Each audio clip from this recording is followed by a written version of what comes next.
They eat my food. I ain't even ate. Not for real, man. Go ahead. All right, y'all. We give praise, esteem, and honor to the living Elohim in the name of Yahushua HaMashiach is day. Let's pick this up in John chapter 5, verse 39. Search the scriptures, for in them you think you have eternal life. And there they which testified me. And you will not me that you might have life. I receive not honor from men, but I know you, that you have not the love of Elohim in you. I come in my Abba's name, you receive me not. But another shall come in his own name, him you will receive. How can you believe which receive honor one from another, and not the honor that comes from Elohim only? Do not think that I will accuse you, the Abba. There's one that accused you, even Moses, in whom you trust. If you had to believe, you would have believed me, for he wrote of me. But if you believe not his writings, how should you believe my words? Praise be to God in the name of Yahushua. Let's get this party started. In Exodus chapter 34. Muffin, you told them who made the muffins. You let them know what's up. Muffin made the muffins. Oh. I'm going to teach you how to bake like me. So now you're trying to say, no, not like that. Nigga, disrespecting my that bake. I'm sure the muffins are great, so I don't have to like put input in. Yeah, don't boost that baby up. Be honest with her. I'm gonna try it, but I have to try. I'm sure they're gonna be great. Don't tell her that. Sit down and eat them and give her an honest assessment. We don't lie to the children here. Tell them the truth. If they suck, they suck. If they need improvement, tell her well. That's the only way she's gonna get better. Ain't that right, Muffin? All right. Muffin, no, it's only one thing allowed in this house. That's greatness. You want to lie to her. Oh, that Muffin was great. You spit them out of your napkin.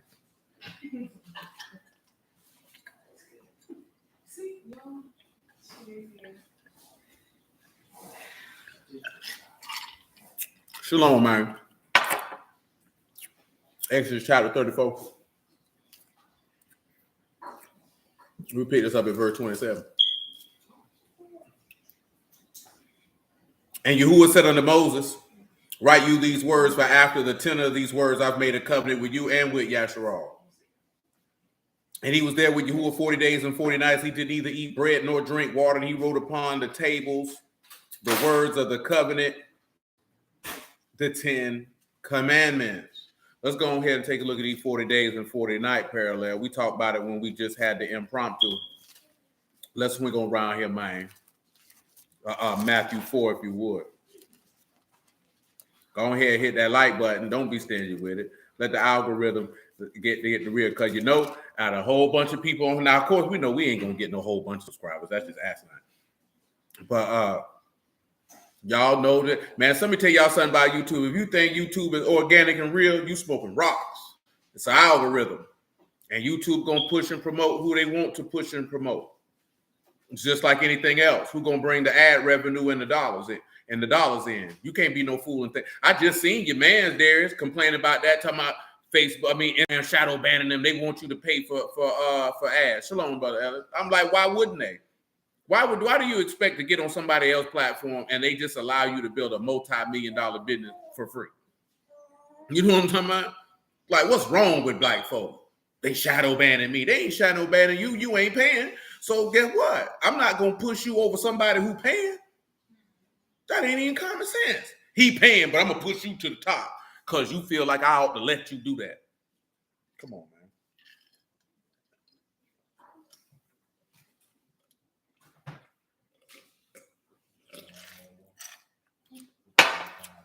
You need to get some of this. Nope.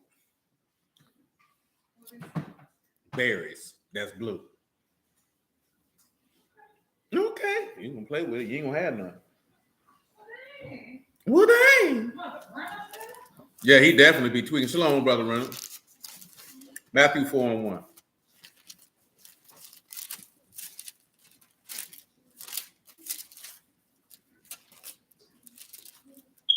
Then Yahusha led up of the Ruach into the wilderness to be tempted of the devil. And when he fasted 40 days and 40 nights, afterwards he was a hunger. Now, what's the rhyme and the reason? Why would Moses need to fast for 40 days and 40 nights? What occurs after Moses fasted for 40 days and 40 nights? What occurred for Moses? What happened for him? Hey, Muffin, you going to pay attention or you going to sit in your mama's face cheesing?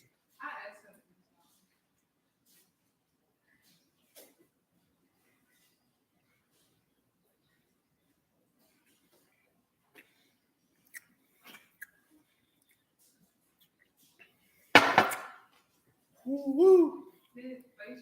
His face shone. Let's take a look at that and see why that's important. Well, Shalom, Brother Shaw. I might have sweated out about 12 and a half pounds this afternoon morning.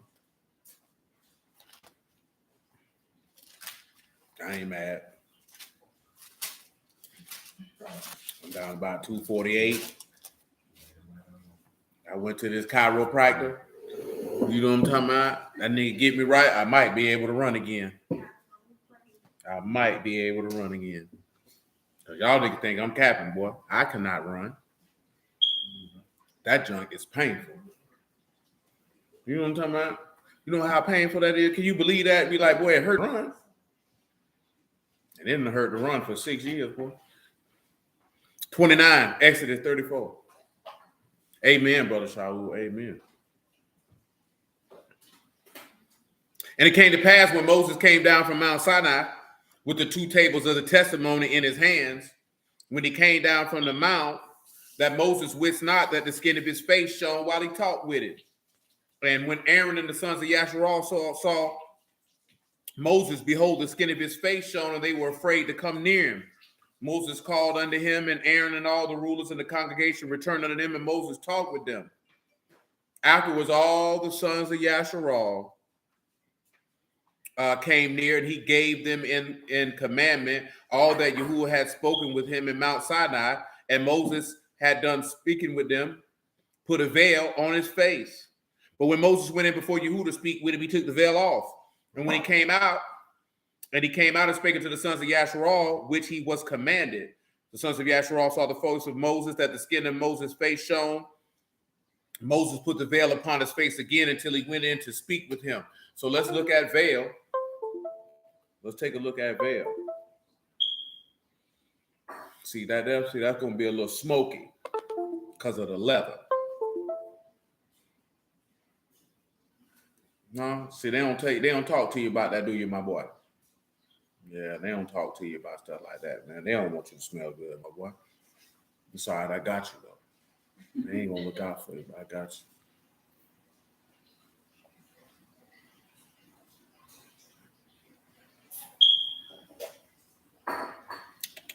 you. Veil. And I'm just giving you the word. Maveh, Meme, Samak, U, and Hey. Meme, Samak, U, and Hey. Meme, Samak, U, and Hey. Proceed.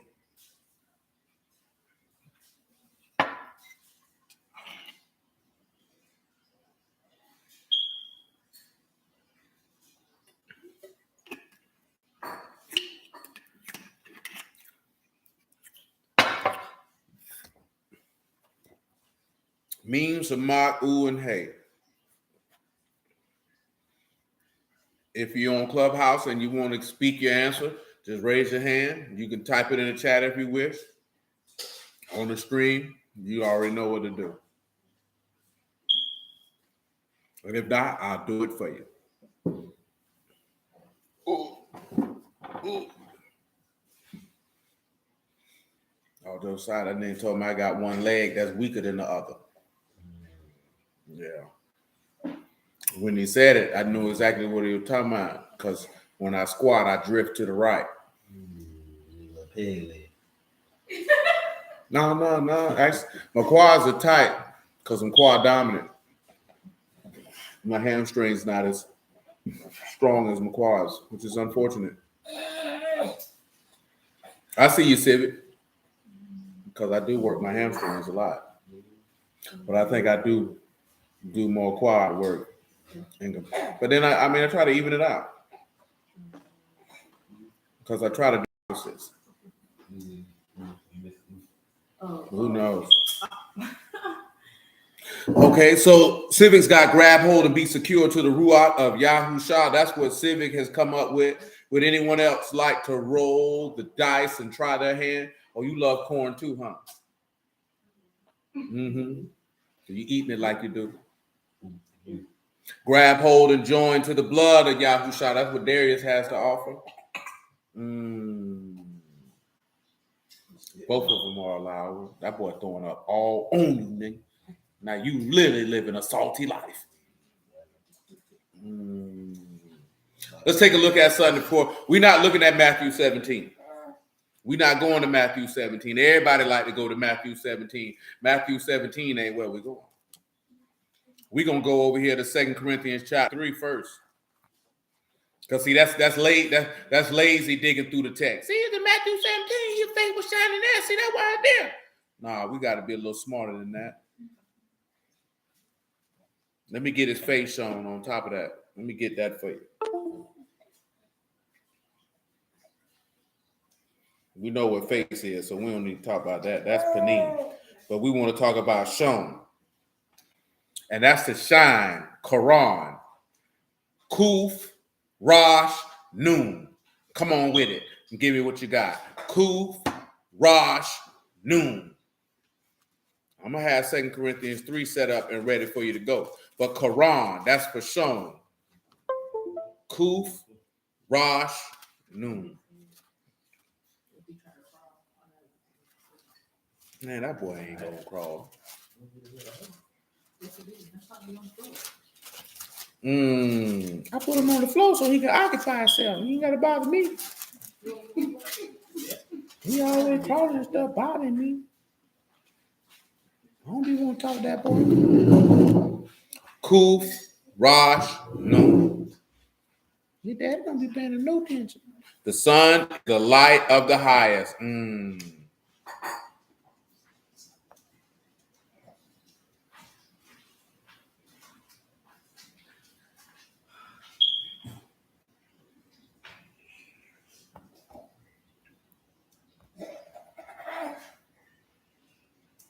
That's what Civic offered. The sun is the light of the highest.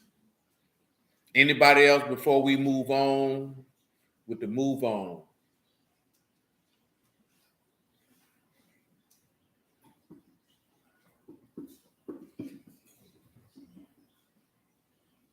Ain't that a funky slut?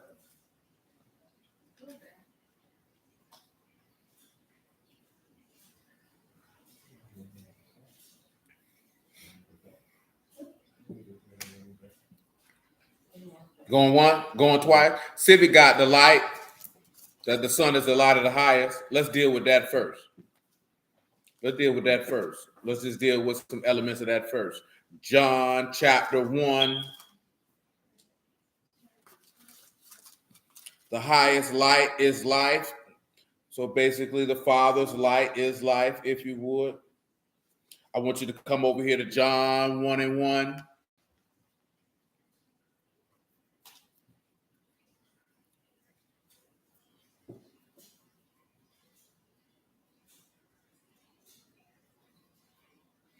In the beginning was the Word, and the Word was with Elohim, and the Word was Elohim. The same was in the beginning with Elohim.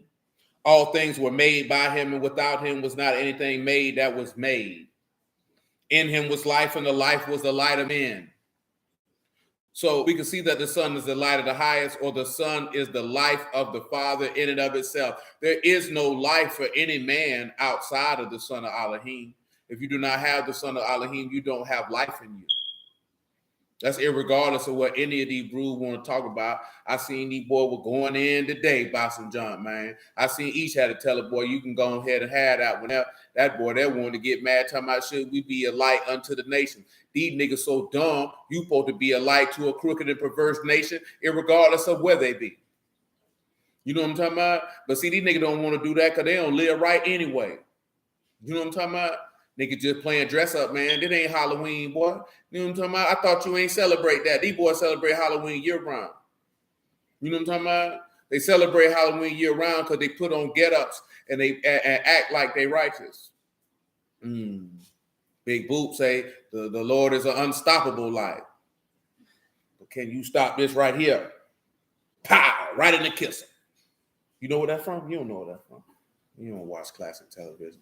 I know that nigga know. That nigga old. That nigga old man, baby. I know he know. That nigga used to sit up and watch it with his father. You used to watch the Cramdens with your father. You know what I'm talking about?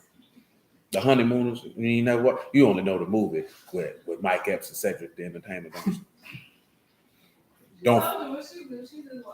Don't feel bad because you ain't missed nothing by watching that horrible film. It was based off of a television show with white folk. The film was horrible. You know, if you got Gabriel Union in the movie, it's gonna be horrible. Yeah. Anything Gabriel in is horrible. Gabriel. Yes. Gabriel. We're still not sure if that's a woman yet. It's a lot of young men right now questioning their childhood because they had posters of her on their wall and they fondled themselves at the thought of her. Hey, man, this is what it is. And the light shine in the darkness, and the darkness comprehended not. Now, John chapter 7. And I wasn't saying that to be funny. It's definitely, the jury's out on that. We've had this conversation before. Jury's out on that. I'm not convinced. Anytime you run across a woman, she talking about she can't have no children. You know what I'm saying? And this, that, and the third. And the type of stuff she be on. And they in Hollywood, you don't never know. They slide one on you real quick, like, because it's quite evident that her husband is a homosexual.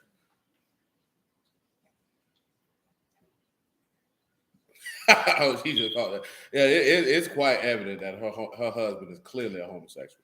You know what I'm talking about? So, yeah, you know, any grown nigga like, yeah, I was wearing heels. I saw my son do it. I thought, shoot, he was doing what I did. Now, that's not a joke. He did say that. He said that on I Am Athlete. He said when he was younger, he used to like to dress up in his mama and his sister's clothes, and he didn't think nothing was wrong with it. So when he seen his son doing it, he just thought that, hey, that's normal. He'll grow out of it. You know, I've been around a lot of men who were raised in houses full of women, and I've known none of them to ever say that they decided that they wanted to try on their mother's clothes and wear her heels and walk around like a woman. So just from that alone, that's homosexual. You know what I'm talking about? And then, of course, we already talked about this here. You know this nigga's a weirdo because your son with a woman who thinks she's a boy. So, you know what I'm talking about? So that means that both of these people have supreme mental illness because they think they're homosexual, but they're heterosexual. Do you understand that makes no sense whatsoever? That's not even confusion. This is stupidity. Your son likes vagina. Your son likes vagina masquerading as a man.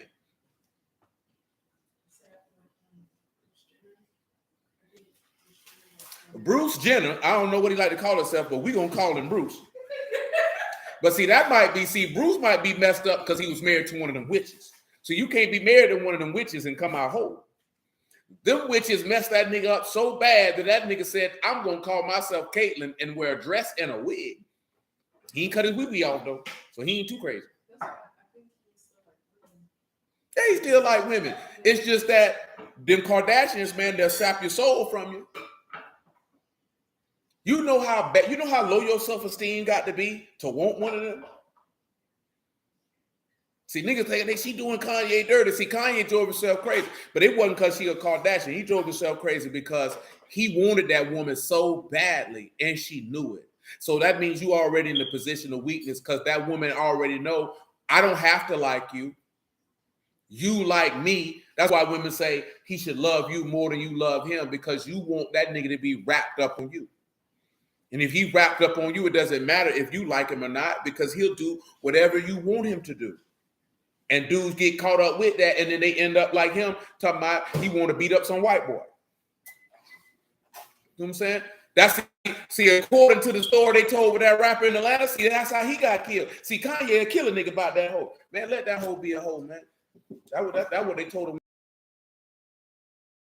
Now, man, if you ain't know, y'all too young to know. You know what he told us to do? Let it go. Let it go. If the hoe want a hoe, nigga, let it go. See, hoe problems ain't no problems. You know what I'm talking about? But a lot of brothers got a lot of problems when it comes to that. And that's not to disparage women. That means if you make the mistake of getting with a whore. See, I watched a video, dude was like, hey, let's do a loyalty check. Let me get your phone. You don't get my phone. That's unfortunate. And when he got the phone, he seen her texting 2 different men whom she had visited, and he married to this woman. You know what I'm talking about? He like, who this man is? Oh, that's my friend. Oh, I can't wait to see. He said, you know what? He took the ring off her finger, took the wedding band off her finger, told the dude, appreciate you, big dog. You know what I'm saying? And I'm out. But what he did is he handled himself correctly. You have to acknowledge. If your woman do that, you don't lose your brain. You don't get all upset. You acknowledge, I made a mistake. You're not the woman that I believed you to be. And then you conduct yourself accordingly. You know what I'm saying? It just is what it is. You know what I'm talking about? Because that stuff happens a lot. It happens a lot. And then dudes end up doing like that dude did in Atlanta, man. Now you mad because she got another dude in the house, but it's only been a week. And he was living there. Now he coming back around here and you fool enough to go lay up in her house. Man, I'm not coming over there, man. That's why you'll never deal with nobody who ain't been separated from somebody for at least a year. You know what I'm saying? You need to get that out your system like good crack. You know what I'm saying? They need rehab. You know what I'm saying? However long somebody been with somebody, they probably need twice as long to divest themselves mentally and emotionally from that individual. You know what I'm talking about? Because they might double back. That's how you get shot.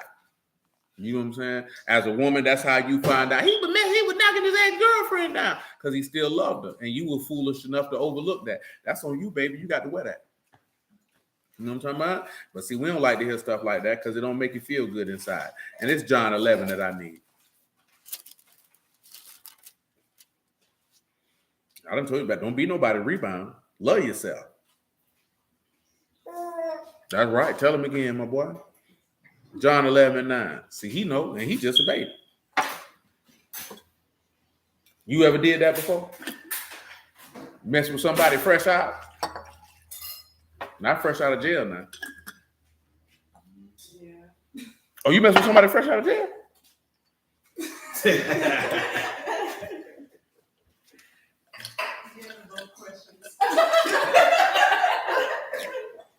Hold on, man.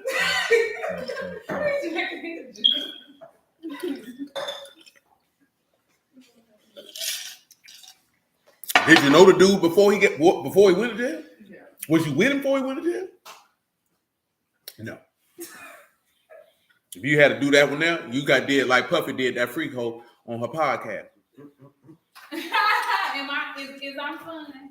And I only seen the clip of that because somebody was reacting to it. That nigga say we go together. That nigga say we do. You my friend. That's what that hurt her feelings. I know it. Yeah, her feelings, but she said she don't want to be married. That she was lying. Right. John 11:9.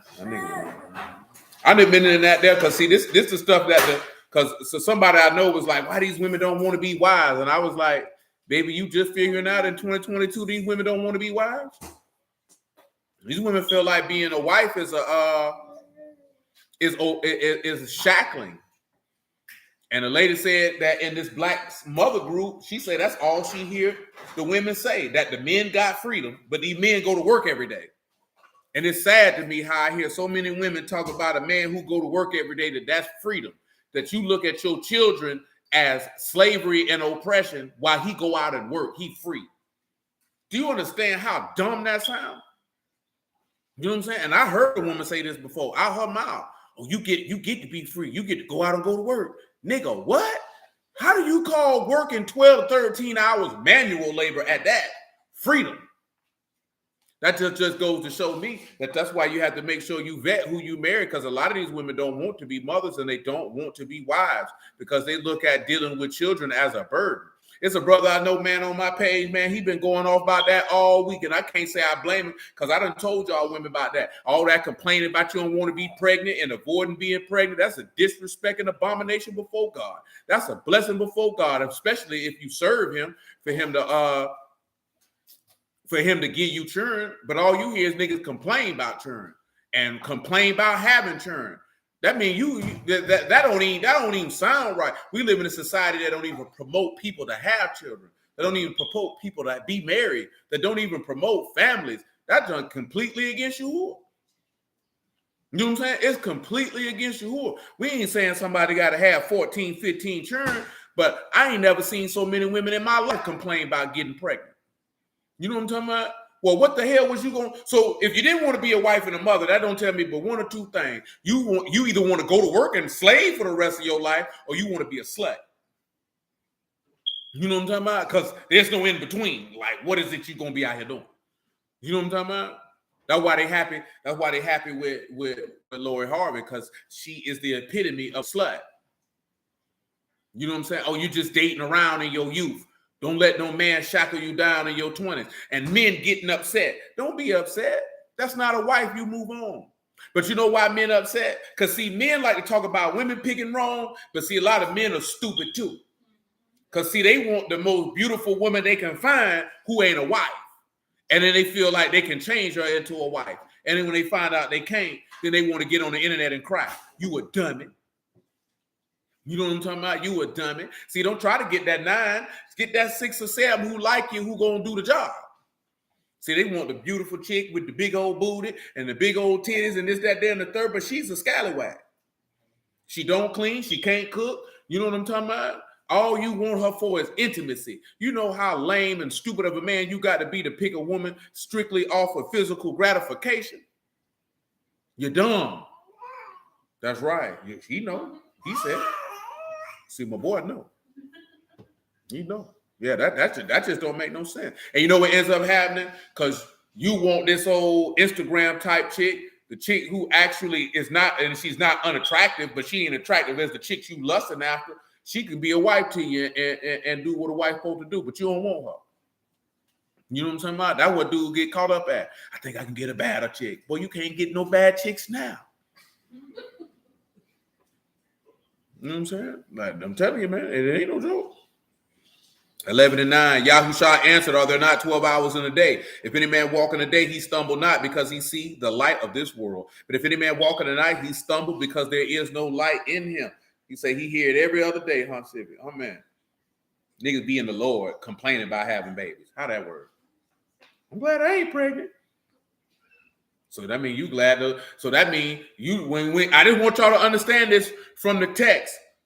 That man say the fruit of the womb is from Yahuwah, and blessed is a man who have a quiver full of children. So when you say you happy to not being pregnant, you saying that you hope your husband is not blessed.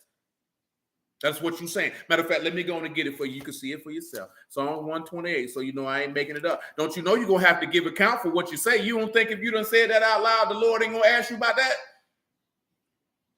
What you mean you were glad? You don't think about stuff like that because you think it don't matter.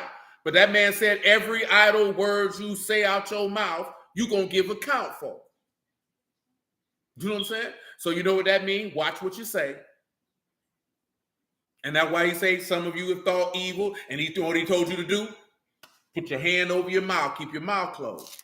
Because what you don't think is evil, that's evil to you. You know what I'm talking about? See, we don't think that's evil, and we just think it's trivial to joke around and play with it. But to him, that's not no trivial thing, because you saying that you don't want his image to be replicated upon the earth. See, it's not just about the image, and you also saying that you don't want to replicate your husband. So you also, underneath or underlying, you actually are expressing a matter of contempt for your husband. You know what I'm talking about? It's the same token when it came out that Steph Curry mama said she wanted to have an abortion, but she didn't abort Steph. So that means this is how you feel about your husband. You want to kill his baby, his firstborn son?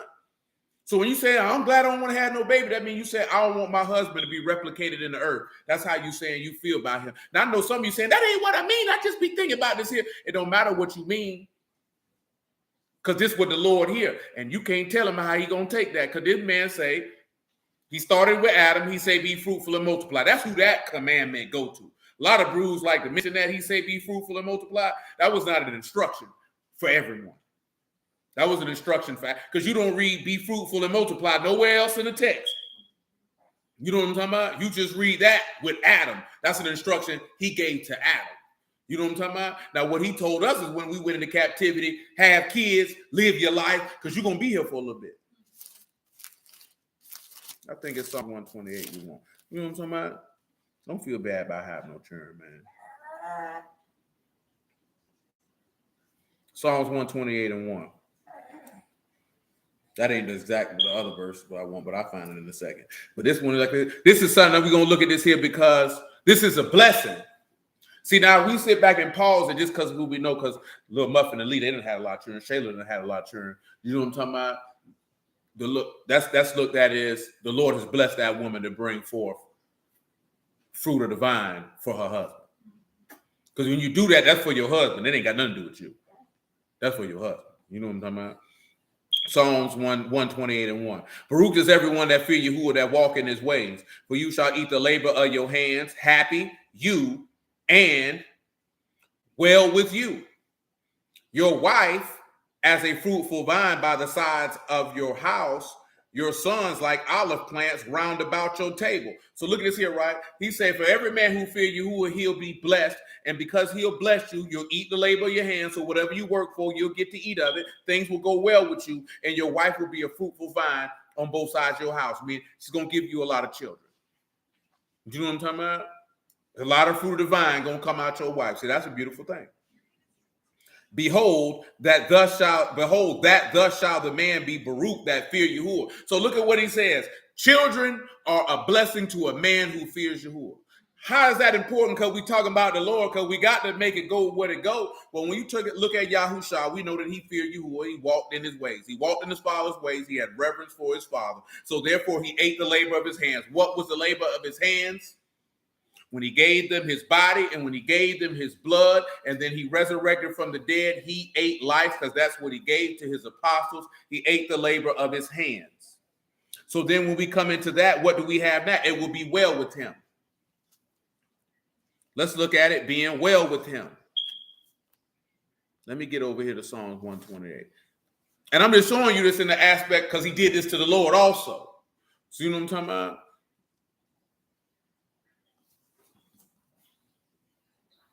Let's see what word we got for well. Make sure we get the right word. And of course, it's Tov. And you know what that is. It's going to be good. It's going to be pleasant. It's going to be agreeable. The wife will be a fruitful vine by the sides of your house. Well, we'll look at fruitful vine. Of course, that's Parah. And then that's Gafen. So, of course, that is a vine tree or of prosperity. She's going to have a fruitful level of prosperity because children are a means of prosperity. But he said, behold, that thus shall the man be blessed that fear Yahuwah. So because of this, what is his wife? That is Yasharal, and she become a fruitful vine. Because what did he told you he was the vine, right? And then, of course, that you can't bear no fruit except in him. That woman can't bear fruit except within her husband because she would have to have a husband. So because Yasharal is the wife of Yahusha, she becomes a fruitful vine because now she can bring forth fruit because she abides in her husband. And then your children like olive plants round about your table. And what is the sons round about your table? Or the marriage supper of the Lamb? Because you will sit down. He said, I will sit down and I will sup with you. Is that not what he told you in Revelation 3? If you overcome. So then he says, blessed, behold, that thus shall the man be blessed that fear Yahuwah. And because Yahushua feared Yahuwah, he gets a lot of sons to sit at his table. His wife becomes a fruitful vine. That's why you have to be careful of saying that out of your mouth. You know what I'm talking about? Because you can be borderline blaspheming and not even know it. That's why we seek to have understanding. Because if you don't want to have kids, that's fine. You just don't get married. You know what I'm talking about? Ain't nobody saying you got to have kids. You just don't get married. But the purpose of a man taking a wife is for replication of his DNA. You know what I'm talking about? It's not for love. It's not for dating. It's not for a lifetime partner. It's for the replicating of his DNA. That is what that is for. Why do you think Yahushua took a wife? In order to replicate his image or produce sons and daughters of Elohim. If he didn't have a desire to make sons and daughters of Elohim, then there would be no need for him to take a wife. That does it make sense to take a wife and then not replicate your image? Period, point blank. See, that's the part that we don't want to deal with when we're dealing with Yasharal. The man took you as his wife so he could reproduce himself. You know what I'm saying? But he didn't need you for the reproduction. He reproduced. See, we already had this conversation, right? When you take the seed, which is the word, and then that seed fall in the heart, and then that seed reproduces him, and now you're in his image because you bear the Ruach HaKodesh. See, we don't want to talk about that. Remember, because we talked about that with the seed of copulation. That's why you got to be baptized, because you've laid down and become one with him. That's the purpose of taking a wife, is to have children. That is the number one reason for getting married, is to have children. You know what I'm talking about? And if you think anything in your mind that getting married is for any other reason than that, you have bought what they have sold you in this particular society of which you dwell. It's funny that you say that, because I see a lot of people I went to school with, they be like, why do you always ask me when you don't have kids? Y'all be married. We've been married for about 5 years now. Yeah, that's the purpose of it's natural. Yeah, that's the purpose of being married. Man and woman come together to raise children. We were talking about that last night. Just people just want to have 2-3 kids. Really, I think it'd be money they be trying to. I mean, money is the number one reason why people don't want to, especially when you talk about people. So I'm not talking about people who not in the word. See, them people looking at it like, shoot, I ain't trying to take care of them. You know what I'm saying? It's real out here. You just seen that. The people talking about this here. The average rent in America is $2,000. The average landlord wants you to make 3 times the rent. That means that there has to be $72,000 worth of income coming in the house. The median income in a two-family, in a married household is $67,000. You know what I'm saying? If you make $72,000 as just a man, that's only 20% of people in America make $72,000. You're talking about making $26 to $27 an hour. Most people don't make that. Well, they say you got to make $169,000 to get an apartment in New York City. They say that's how much you got to make, because they do about times 40. $169,000. And niggas around here talking about they balling. Come on, man.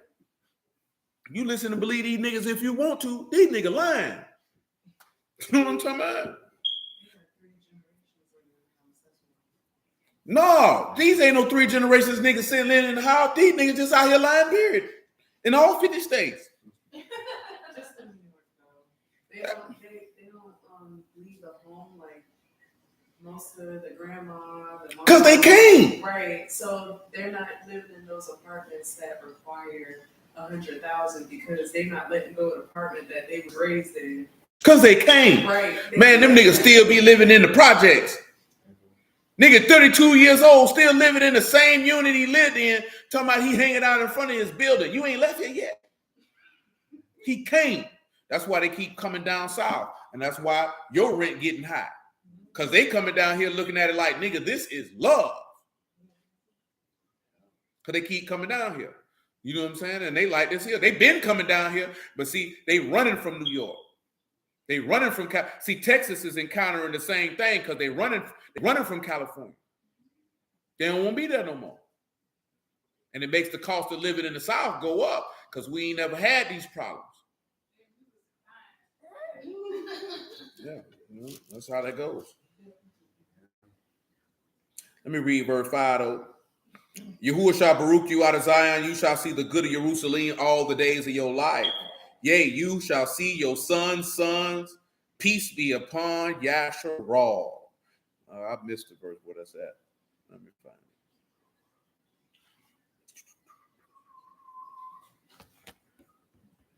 it. It's ugly out here, man. It ain't gonna do nothing but get realer. A lot of people ain't ready for as real as it's gonna get, because a lot of people don't believe that. A lot of people don't believe that it's gonna get that bad. Psalms 127 is what I need. I get it from verse 1. Yeah, a lot of people don't believe that it's gonna get that bad. It ain't gonna do nothing but get worse. Yeah, it ain't gonna do nothing but get worse. And in reality, it's gonna make.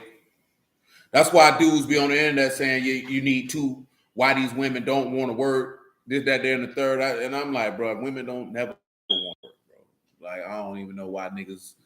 I don't even know how people get that old and don't realize that women don't want to work. You know what I'm saying? What generation? It's only a handful. It's only women in the last 30 years talking about they want to work. Women will work. We're not talking about that they will or they won't. We talking about You know what I'm saying? This forfeits, oh, I'm not going to go do it. Yeah, she'll go do it. But if she had the option not to do it, the mass majority of them aren't going to do it. If they got the choice, they're going to say, no, I don't want to. You know what I'm saying? She don't, unless it's something that she's doing that she enjoys doing. You know what I'm talking about? And I'm talking about if she actually like, I really like doing this. I'd like to keep going. But if you got, but most women don't have a career like that where they want to keep going. They have a job. You know what I'm talking about? Most people in America, period, have a job. God bless Brother Langford. You know what I'm talking about? So yeah, you ask a woman, baby, you want to quit your job? She will be like, shoot, nigga, is the sky blue? Do it rain when the clouds get dark? You know what I'm talking about? Do you be in the room when I fart? No, I don't want to work, nigga. I'll stay to the house. Now, they might be more inclined to want to work for you, but you talking about if she got a choice? No. I don't want to. You know what I'm talking about? And I don't know why that bother dudes so bad, man. You know what I'm saying? That's what I'm seeing to bother dudes. I know why it bother dudes. Because they don't know how to pick a proper woman who has shown that she's earned the right to not do that. You're marrying the wrong woman and then you're getting upset. Or you're marrying a woman who wants to work, but you want her to stay home. Now y'all fighting. Because she want to work, but you want her to stay to the house. Why did you pick that woman? That's not what she wanted. Dudes don't even have that conversation. You just go in, you're going to be a housewife. You don't even know if she want to be a housewife. You don't even know if she can cook. You don't even know if she white good. You don't even know if she clean her house regularly. Because every woman's house going to look good when she know you coming. Look at you. My house look bad right now, but don't nobody come to my house. The opposite. I ain't clean my toilet. Shoot. I ain't only one you. That's how you look. You turn your head like, shoot, my house dirty right now. You saying that? I'm only one there. Why would it not be something? That is small, but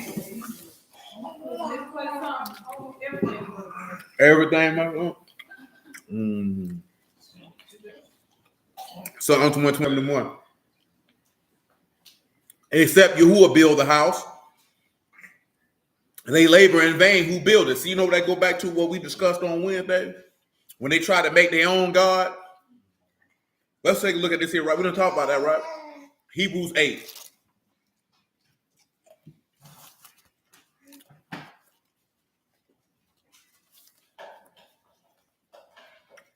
Hebrews 8 and 1.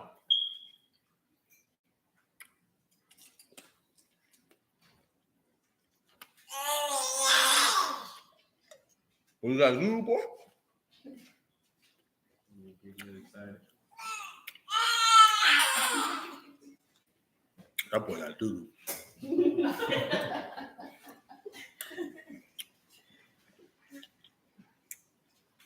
We're gonna wait till y'all sister off, man.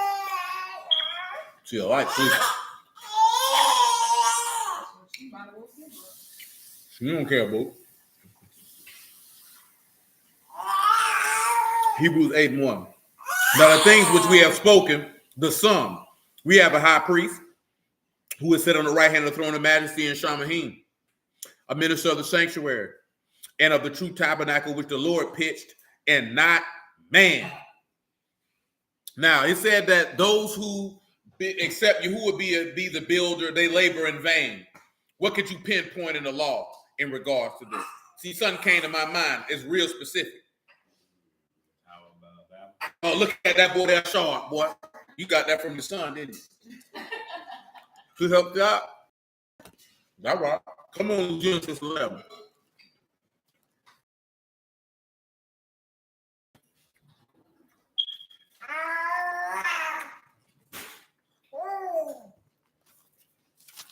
Boy, nobody want to hear all that.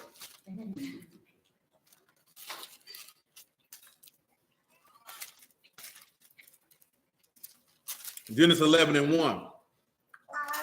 Now, we ain't talked about this in a long time. And this verse, and the perspective that we own with it is not universal. But we're going to take our time to revisit this here. See, I remember the last time I dealt with this here, it was 2015. I was at somebody's house at a time. I think it was not too long after we had that conversation with Lamar when dudes had a problem with the just man falling 7 times. You don't know about that, do you? You look confused. You look, Shalom, Christina, you look bewildered. Believe it. Right? You ain't confident. You sure? You sure? She ain't sure. Both of y'all ain't sure.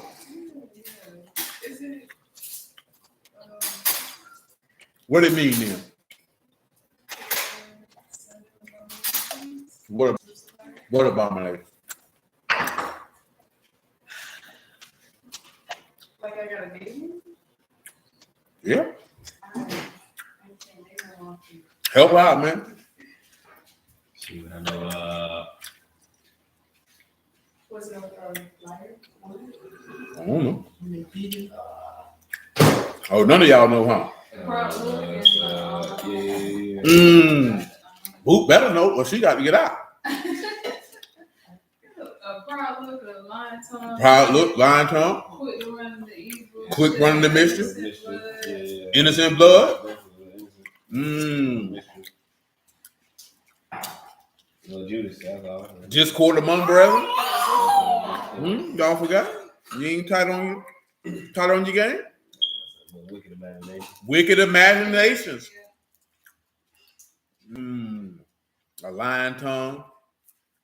A false witness. Overall hater. I would have said that's the 7. That's a just man falling 7 times. That man died because of that. You know what I'm saying? But everybody like to look at it. Just man, we fall. That's what they like to do. That's so funny. High quality gospel. Ain't nothing quality about it. That nigga lying.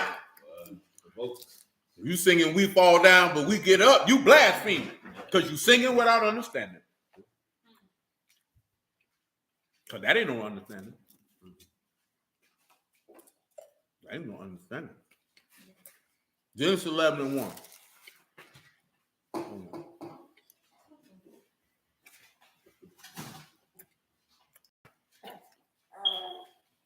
Go ahead, come on here. I'm gonna make you sit over here with me.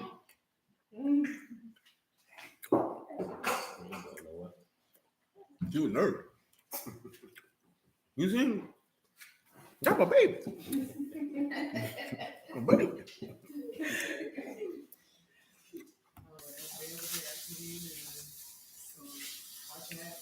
Genesis 11:1. The whole earth was of one language and of one speech. Whole Psalms 127. Whole Exodus 34. Whole Matthew 4. You ain't got the whole Hebrew 8. I want you to look at one language, one speech. Simple as this here. You know, one is what? Akkad. You know, speech is the bar. Language is safar. One lip, one language. Why is that important that the world was of one language and one lip? Can anybody on this clubhouse, ladies, you ain't got to be ashamed. Why is that important that the world is of one speech, one word?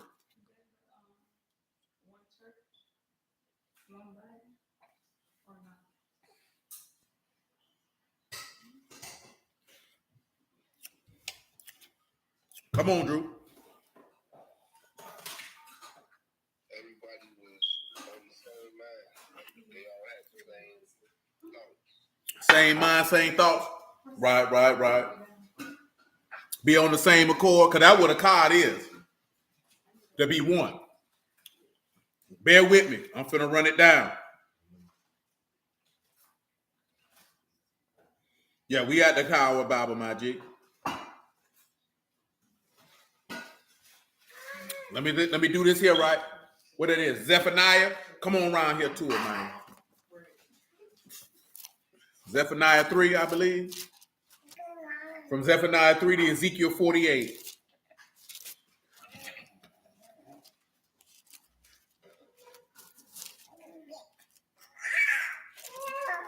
We'll go ahead on with all that, man. Why trying to hear all that, man?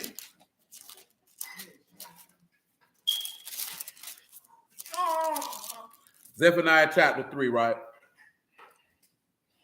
Verse 8. I've seen what you got standing. That's the same thing Big Boop in here said. One body. But see, that's too easy. Because somebody who believe differently, they can refute that.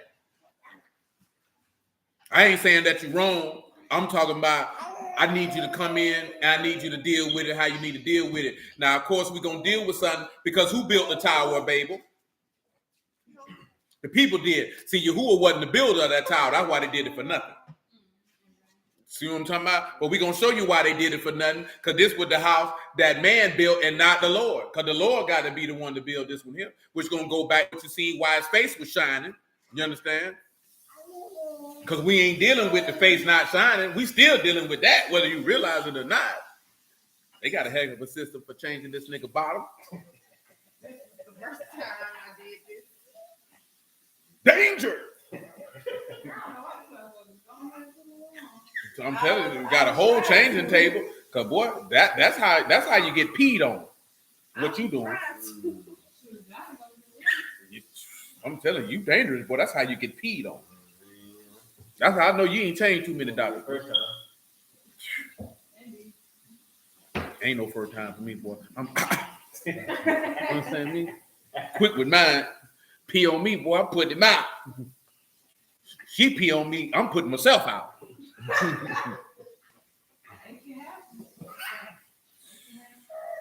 Lord have mercy. Let's take a look though.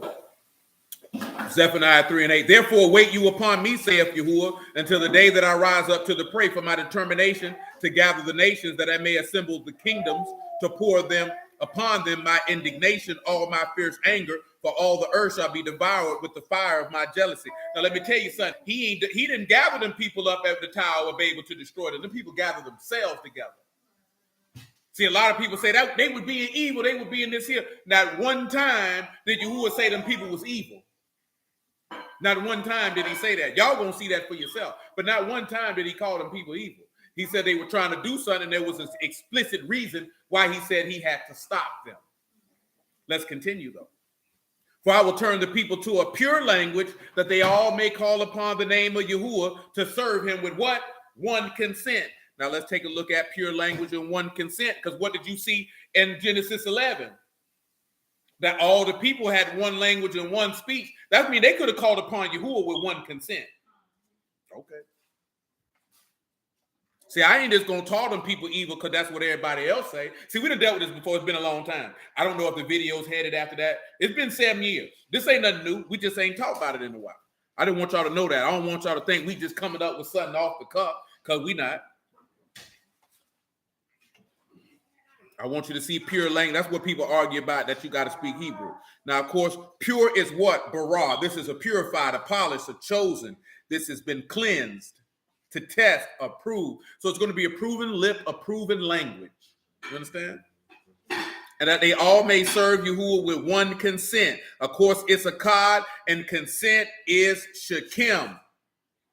And what does that mean? That means shoulder, back in general. Shoulder blade. Why do you think that means something about a shoulder blade?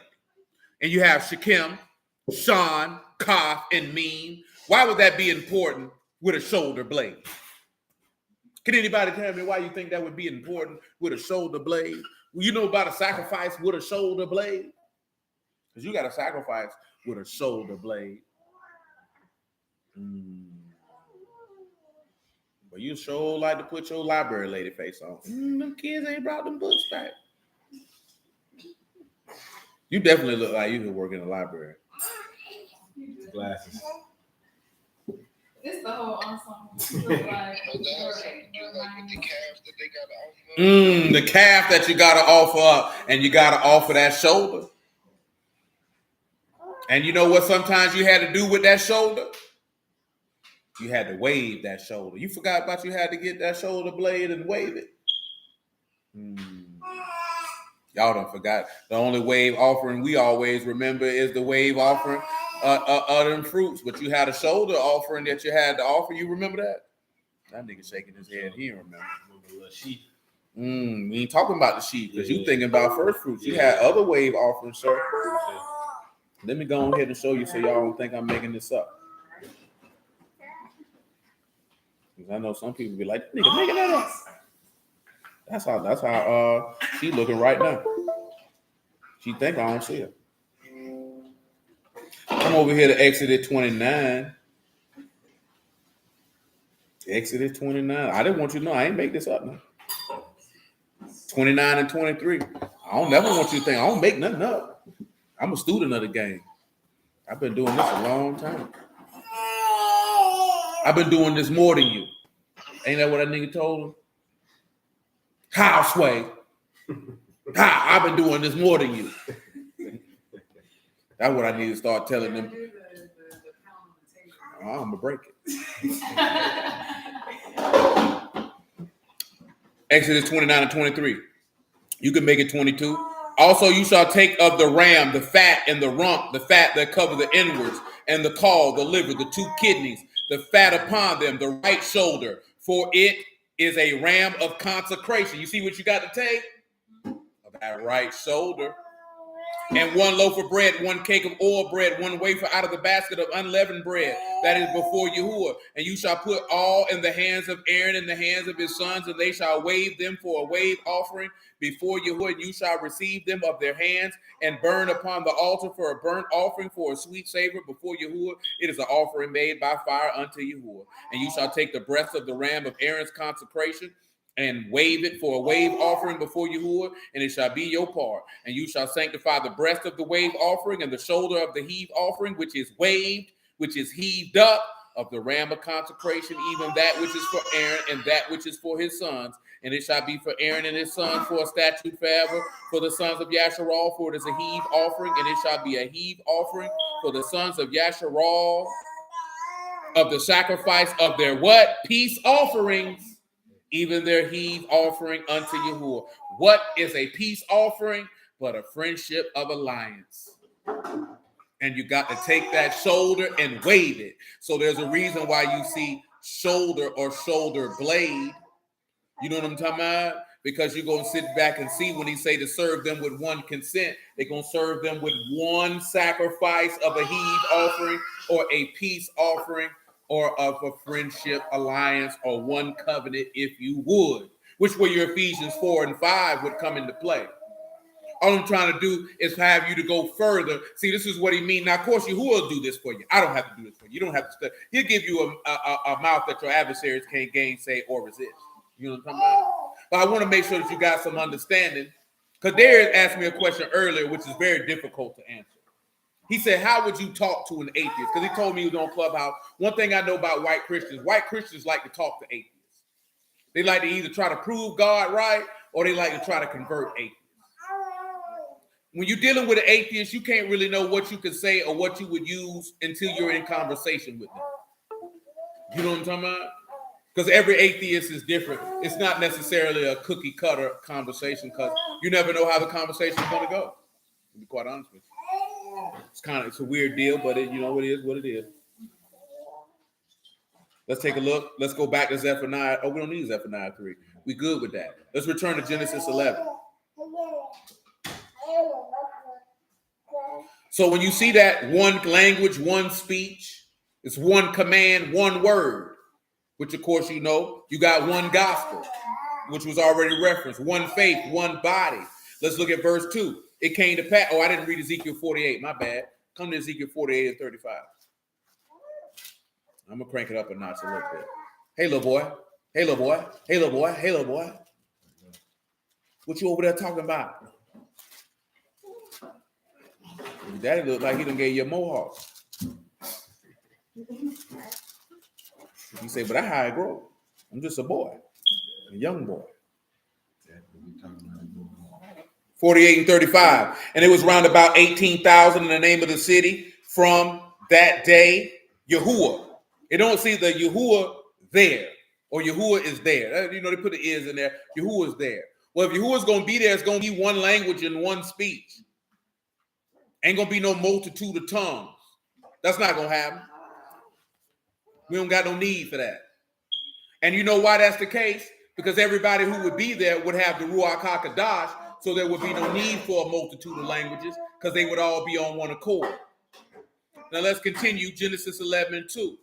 It came to pass as they journeyed from the east that they found a plain in the land of Shinar, and they dwelt there. And they said one to another, go, let us make brick and burn them thoroughly. And they had brick for stone and slime for mortar. So guess what? Yahuwah's already told you that he'll give you a stone, a tried stone, a corner stone.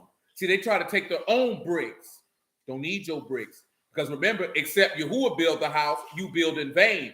They're building it, but they're building it for nothing. Let's continue. And they said, let us go up and build us a city in a tower whose top unto heaven.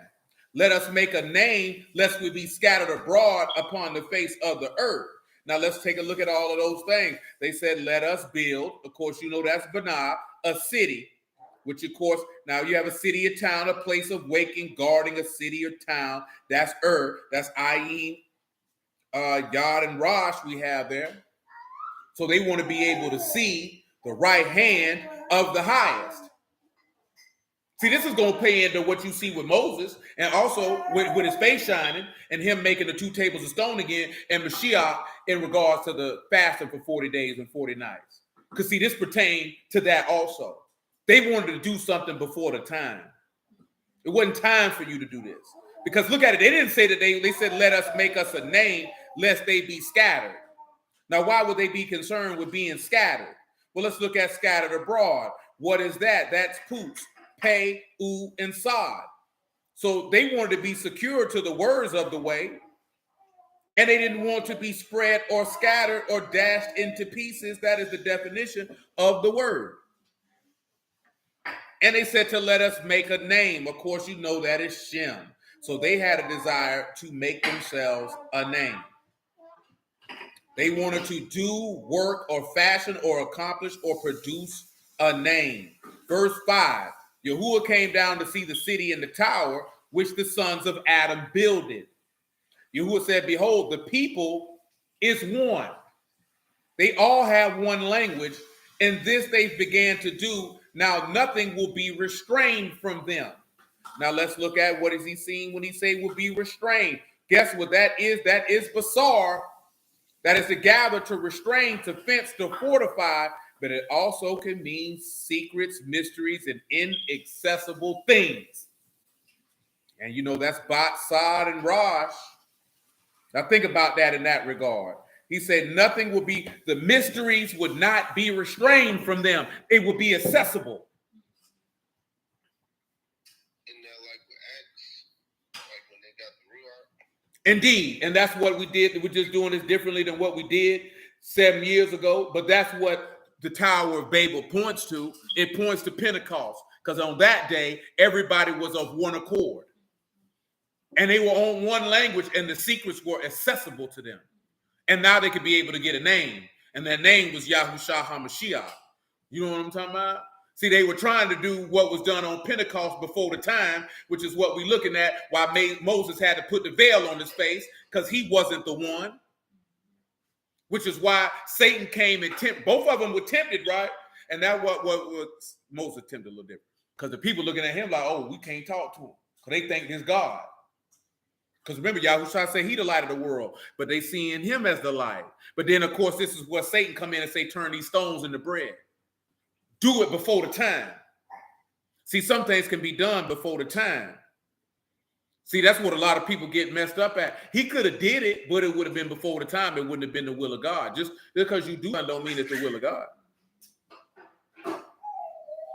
He said, which they have imagined to do. And of course, imagined is zamam. That's to have a thought or plot or plan. They've had a plan to try to assess the mysteries. Verse 7, go, let us go down there and confound their language, that they may not understand one another's speech. So Yahuwah scattered them abroad from thence upon the face of the earth, and they left off to build the city. He scattered man. Because guess what? It wasn't time for man to come in one body. It was only Yahushua is the only one who could come in and bring forth one body. During the time of the building the Tower of Babel, the people were one body. They were one body, and they were seeking to know the things of God. And he said, it ain't time for you to know the things of God. Let me separate you until the time. See, we'll look at it and be like, oh, them people was wicked. They were trying to get to heaven to fight God. That ain't what it said. That's what people say. That ain't what it said. It said the people was one. They wanted to build a tower, but they didn't build it by Yahuwah, and Yahuwah wasn't the builder. This wasn't the sanctuary that you ought to build. All they were trying to do was access the mysteries that Elohim had kept back. See, what people don't realize what they were doing at the Tower of Babel, they were trying to get closer to God, but it wasn't the time for you to do that. The plan had not been. See, the plan been in effect. You just got to finish the mission. Well, the mission ain't been completed. That's all it was. Ain't nothing wicked about them people. We be lying on them people. Nowhere in it did it say them people was evil. You hear Yahuwah's proclaiming. Did he call them people evil? Let me look and see. Let me read again what Yahuwah said. He said, behold, the people is Akkad. They all have an Akkad tongue, a lip. And this they began to do. Nothing will be restrained from them, which they have planned to do. Go, let us go down and confound their language, that they may not understand one another's speech. So his objective was so they couldn't understand one another. That was his objective. Why we add all this extra stuff to it when he told you what his objective was? But get what? When they came down on Pentecost, what he said? He said, we all hear the wonderful works of Elohim in the language that we speak. Ain't that what they said? Get what that means? So they could have all came together in Yahuwah on that day. And they could have all understood one another because they all would have been saying the good news and the good tidings. There would have been no confusion. They could have came together as one and nothing was going to be held back from them. Because what did Paul say repeatedly? Have I kept back anything that was profitable to you? Once Mashiach rose from the dead and gave them board that work, he said, tell them and don't hold nothing back. So they all could come together as one. That's why Paul wrote in another letter. He said that we all might come together in one unto a perfect man, into Mashiach. That's why he said, I give you prophets and apostles and evangelists and pastors and teachers for the perfecting of the saints and for the edifying of the body, so that we become a perfect man and everybody be one in Elohim. This ain't got nothing to do with wickedness, but we can't see that because we really be taking what these white folks done said about doctrine and lie on people. Because that man ain't called them people evil nowhere. Nowhere did it say they wanted to go to heaven to fight Yahuwah. It don't say that. It don't say that. And how does it end? Therefore, it is called Babel, because Yahuwah did there confound the language of all the earth, and from thence did Yahuwah scatter them abroad upon the face of all the earth. So guess what that means? All them people pretty much were dwelling in the same city. What does that sound like? Jerusalem. Come on, man. Come on, man. Why do these people be lying on these people, man? You know what I'm talking about? See, somebody gonna be like, that brother made that up. I sure did. Made it right up from the Lord. Made it right up from the Lord. Made it right up from the Lord. That's where I made it up from. It's the word. The end from the beginning and the beginning from the end. That's it. And like I said, it's just how and the reason why they did that in vain, because it wasn't the sanctuary that Yahuwah had built. They did it. He got to be the one to do it. His name wasn't on that. See, they say we want to try to make ourselves a name. You know what I'm talking about? No, the name of Yahuwah got to be on you. I ain't built this. This is a house been made with hands. So you got to dwell in the sanctuary not made with hands. See, they weren't ready for that. Come on back over here to Psalm 127. You see how the Lord worked? And you thought we were just talking about women shouldn't be saying they don't want to have no babies. Y'all been around here too long. Y'all supposed to know better than that. Y'all supposed to know better than that. That's what they say. He hate women. You hate your mammy, nigga. See, a lot of niggas hate their mama. What he say, Jesse? What Jesse Lee be telling them, boy? You hate your mama because she didn't protect you from your father. You know what I'm saying? Or your father didn't protect you from your mother. You walk around here with all this angst and anger. I ain't gonna lie to you, man. I can't speak to the person, but I honestly, certainly believe there's a lot of young men who have a lot of resent, anger, and frustration towards their mother that they don't readily express, that they don't sit back and talk about. I hate that woman. I seen a lot of niggas, boy, they hate their mama. They ain't gonna never walk. They ain't gonna tell you that. But you could tell they despise that woman. They feel like she made her life. They made her life hard. You know what I'm saying? And that's a hard thing to discuss. Psalms 127. Because I ain't saying nobody should hate their mama. That ain't what I'm saying. But I know it's people who do.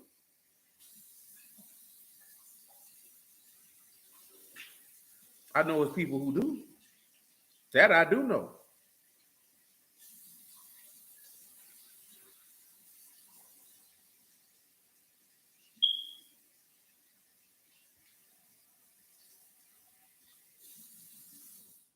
That I do know. That's right. He got to choose people after his own heart to fulfill his purpose. That come in another way of theft and robbery got to be stopped. That's what they were trying to do. They were trying to climb up some other way.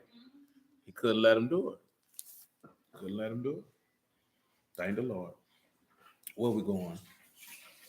Oh, that's right. I got the book open, but I was going to my app. Psalms 127 and 1 again. Except Yahuwah build the house, they labor in vain that build it. Except Yahuwah keep the city, the watchmen wake in vain. It is vain for you to rise up early, to sit up late, to eat the bread of sorrows, so he give his beloved sleep. See, we didn't talk about this verse before. That man say it's worthless for you to rise up early to stay up late. That definitely don't make no sense. How you gonna get up early in the morning and stay up late? But see, let's look at what this means with late though. A car, what does it mean? To delay, to hesitate, to remain behind, to hinder, to delay, to wait, but not in hope. See, y'all thought that was about going to sleep. Think about that, right? He said to rise up early. What does it mean to rise up early? That's sakam, to rise or start early or to make an early start. What y'all think that means when he say it's vain for you to rise up early but to stay up late, considering what it means to stay up late? Stay up late means to delay, to wait but not in faith. That's what that means. What y'all think that could mean? What come to your mind for? That go like with your women that was waiting with the oil lamps, like Not on that one. But we put this back in the fridge. no. There's no added sugar in it. That's real berries. Not on that one now, Drew. Not on that one now. This, remember, you say it's vain for you to rise up early to stay up late. Stanley say Proverbs 13 and 12. Let's look and see. I ain't got Proverbs 13 and 12 in this book because a certain little girl named Abigail, ripped my page out. I don't know if she ripped that page out, but she did rip one out. Little Abigail. Hope deferred make the heart sick, but when desire cometh is the tree of life. Not on this one here. Remember, he said it's vain for you to rise up early to stay up late, considering that late means you delayed, you waited, and you stayed behind, but not in hope. That means you stayed behind, but ain't had no faith. Go back to be a children of the day. Not on that one there either, good sir. Really, thinking resurrection, but that stay up late. Y'all seem to be, what's the word I'm looking for? Perplexed. Remember, I'm going to give you the definition: to delay, to hesitate, to tarry, to defer, to remain behind, to cause one to delay, to hinder, to keep back, to delay, to wait, stay behind, but not in hope.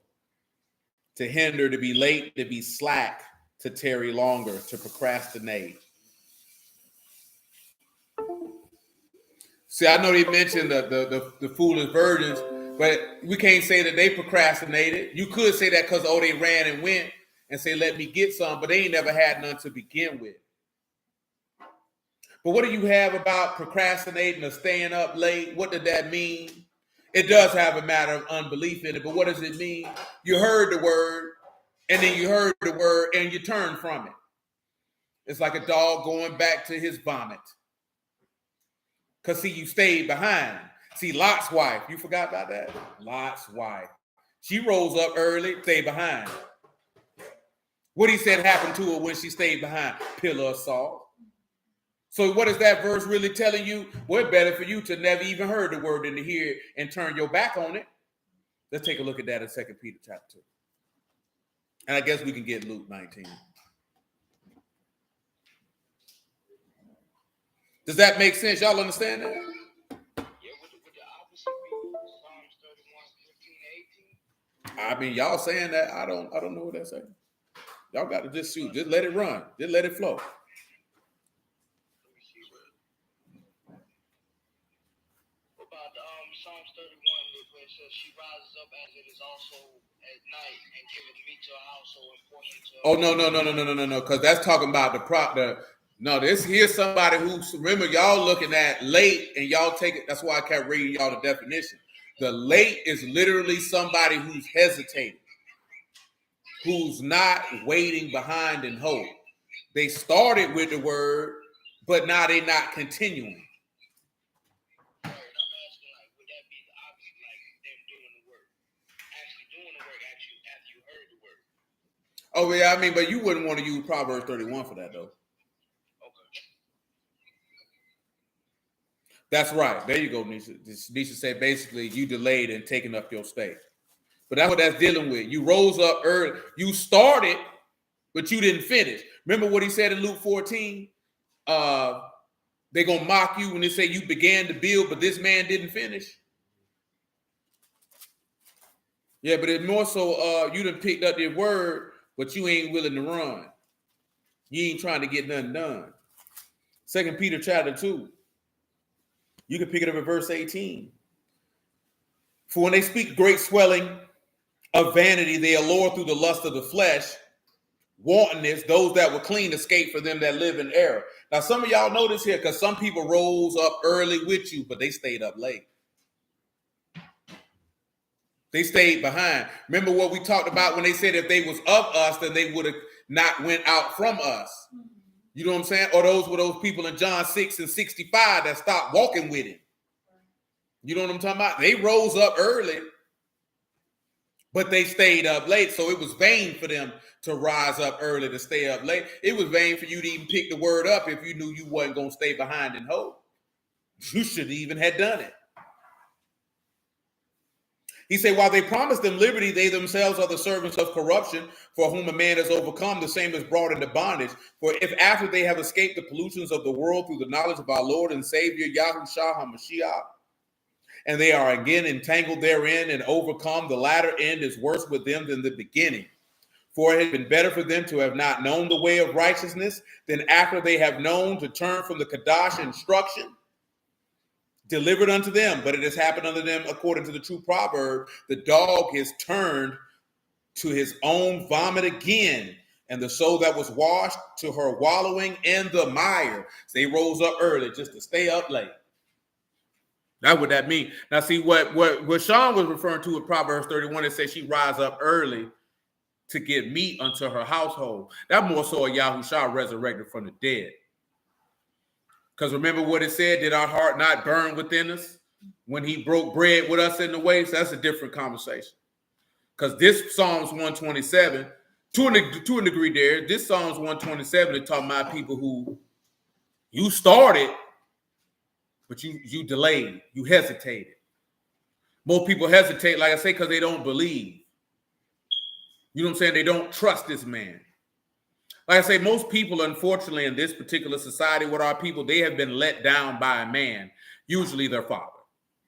Their father has let them down. In whatever fashion that he let them down in. We don't need to get in particular. You know what I'm talking about? So then when you come about, this is what hinders a lot of women from having functional relationships with men. This is what hinders a lot of men to be able to have positive interactions with other men. You know what I'm talking about? It hinders a lot of men of yielding to the authority of another man. You know what I'm talking about? Because their father let them down. Therefore, they don't have a trust for the masculine principle. You know what I'm talking about? See, I was telling, bro, I told my man this morning. He hit me up, man. He this, that, and the third. I think I'd have mentioned y'all this before. Like, that's why you see a lot of brews be like, I ain't nobody's teacher. I ain't nobody's leader. Because you don't want to assume the burden of responsibility of manhood by saying that I am the leader. The burden is on my shoulders. I'm responsible for these people, and I'm willing to take that on. That's why you see a lot of congregations, they'll be like, we're all brothers, we're not leaders, and all that there and the third. That's somebody who say he don't want to lead his house. How you gonna be over a house and can't be no we all brothers? Well, some people, he saying we all brothers. You are all brothers. But when you're dealing with an assembly, there's somebody over that assembly. A pastor is literally called an overseer. What is his objective to do? To watch over the house.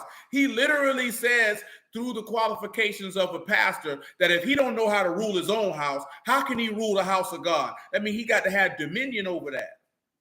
It literally says that in reference to Yahusha. Yahusha ain't never said that nobody wasn't going to have dominion. He said if you had the authority, don't be a benefactor, but be a servant. Do not seek to benefit off of these people. Let these people benefit off of you. That's what he was telling you. You know what I'm saying? But see, we don't like to hear that.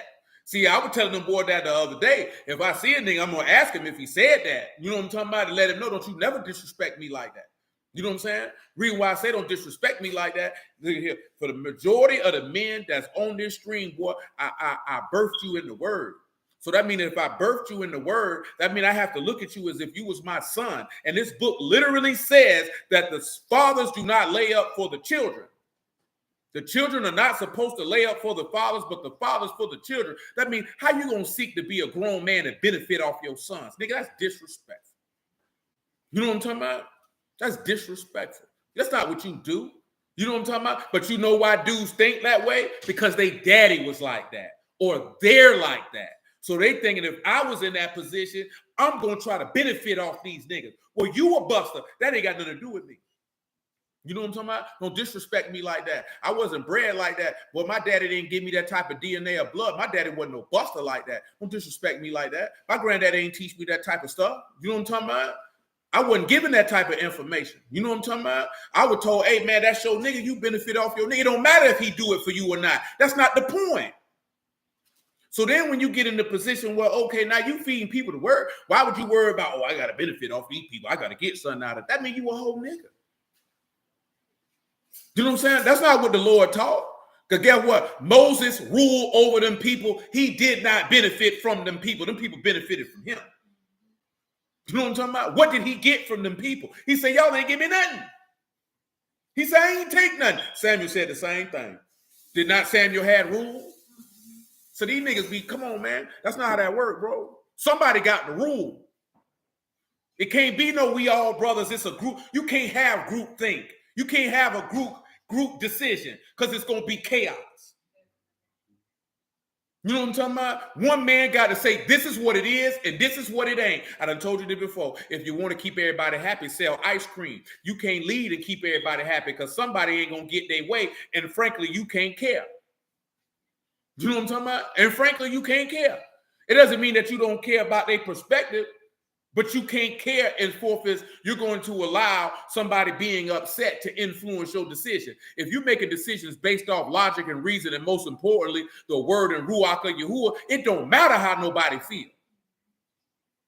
You know what I'm talking about? And that's what's wrong with a lot of dudes. You want to make decisions based off how you feel. I don't care how you feel. We're going to make decisions based off this word. And if you got a problem with that decision, you got a problem with Yahuwah. Take it up with him. That's when dudes be like, I got a word. I got this, that, and the third. Sit your cow behind down somewhere, nigga. Hey, man, go ahead and get your tampons and your panties ready, nigga. You're bleeding. Because men don't do that. That's why Paul told him what? If you're going to be a minister, wait on your service. Notice he said minister. Minister means service. Don't mean preach. He said if he on your ministry, he said if you want to serve, wait to serve. These boys don't want to serve. They want to be seen. They want to be known. You know what I'm saying? They want to get that benefit of the crowd. They know me. Man, look here, man. The only reason y'all know my name on Clubhouse because they put my name up here because I got a doggone profile. If you're that, you wouldn't know my name. You know what I'm talking about? Only people on here who know my name because they done met me in person. You don't see me get on here and say my name. What am I say my name for? You gave a damn when you seen it? I wonder what his name is. I always wonder, what is his name? You don't never say. Nobody cares. You know why nobody cares? Because I ain't come to see you, nigga. Ain't nobody coming to see you, Otis. Ain't nobody coming to see you, Otis. Y'all know I ain't lying. You hear some group, boy, they let you know who they is immediately, don't they? They let you know who they with and all that there. Man, we coming here, man, we coming straight with the crack. You came here for the dope, I got it. You know what I'm talking about? And the stamp on our bags say Yahuwah. That's the stamp. You know what I'm saying? That's the stamp we put on our bags so you know that's our stuff. Yahuwah. You know what I'm talking about? He's like, I spoke to him. Good have like this here. I had my eye like I didn't know why I could get that big. I'd be like, I definitely need some more. I'm gonna be back. You got 40s?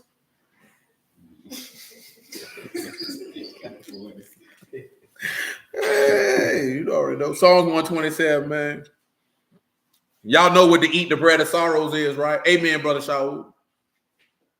You know that Yahushua was exceedingly sorrowful even unto death, and then he ate the bread of sorrows.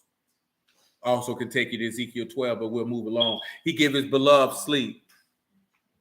What is sleep? That is sanah, and of course you know that sleep. He gave his beloved rest so that he can rest. Listen what he said after this. Lo, children, an inheritance of Yahuwah, the fruit of the womb, a reward. So when you look at it, right, children are the inheritance of Yahuwah, possession, property. See, you don't even realize that all the babies belong to the Lord. And again, what he say, in the fruit of the womb, that's his reward. So since they belong to Yahuwah, he give those to the men whom he delight to give them to. So when you turn around and you have that thought process, you sitting back looking at, you don't want to give a man his reward. How you going to have to say you got a Yah-fearing man and you don't want to give that man his reward from the Lord? What type of woman is you? I know what type of woman you is. You're selfish. And it's okay because you're selfish by nature. You know what I'm talking about? Your daddy's supposed to root that out, but he didn't do it. But look at here. I'm going to do it for you. I'm going to let you know that ain't the right attitude to have. You know what I'm talking about? That ain't the right attitude to have. I done told y'all this before, and this don't mean to go make bad decisions financially. But one thing for certain, two things for sure. Your Father in heaven know what you have need of before you ask him for it. And if you serve Yahuwah in Ruach and in truth and he give you turn, you got to be one wicked bastard that don't think that he going to make sure that you'll be able to provide for the inheritance that is his, that he gave to you. Now, that don't mean be no fool now. Now, look at right brother who worked for me now. He say this here. He don't know no word. He say, hey, now. He say, he on time God now. But he say, don't be no fool now. He say, he'll make you suffer if you're stupid. You know what I'm saying? That don't mean he ain't going, you know what I'm talking about, look out for you and do what he need to do. But he say, he'll make you suffer if you're stupid. I say, well, shoot, you ain't told no lies. You know what I'm talking about? I don't mean, well, shoot, let's have some more. No matter. No. Be wise in how you're moving with your money and what you're doing. But yeah, he'll make sure you turn straight up. If not, he'd be a liar. If you in covenant with him. That's why I said, don't listen to these wicked bastards. Why y'all having all them children? Man, look here, man. That just made me think about when Dwight say people like, why you having all them children? What you care for? You ain't taking care of. Nigga, I ain't never called you and asked you for a dime about my children. Nigga, the hell you mean?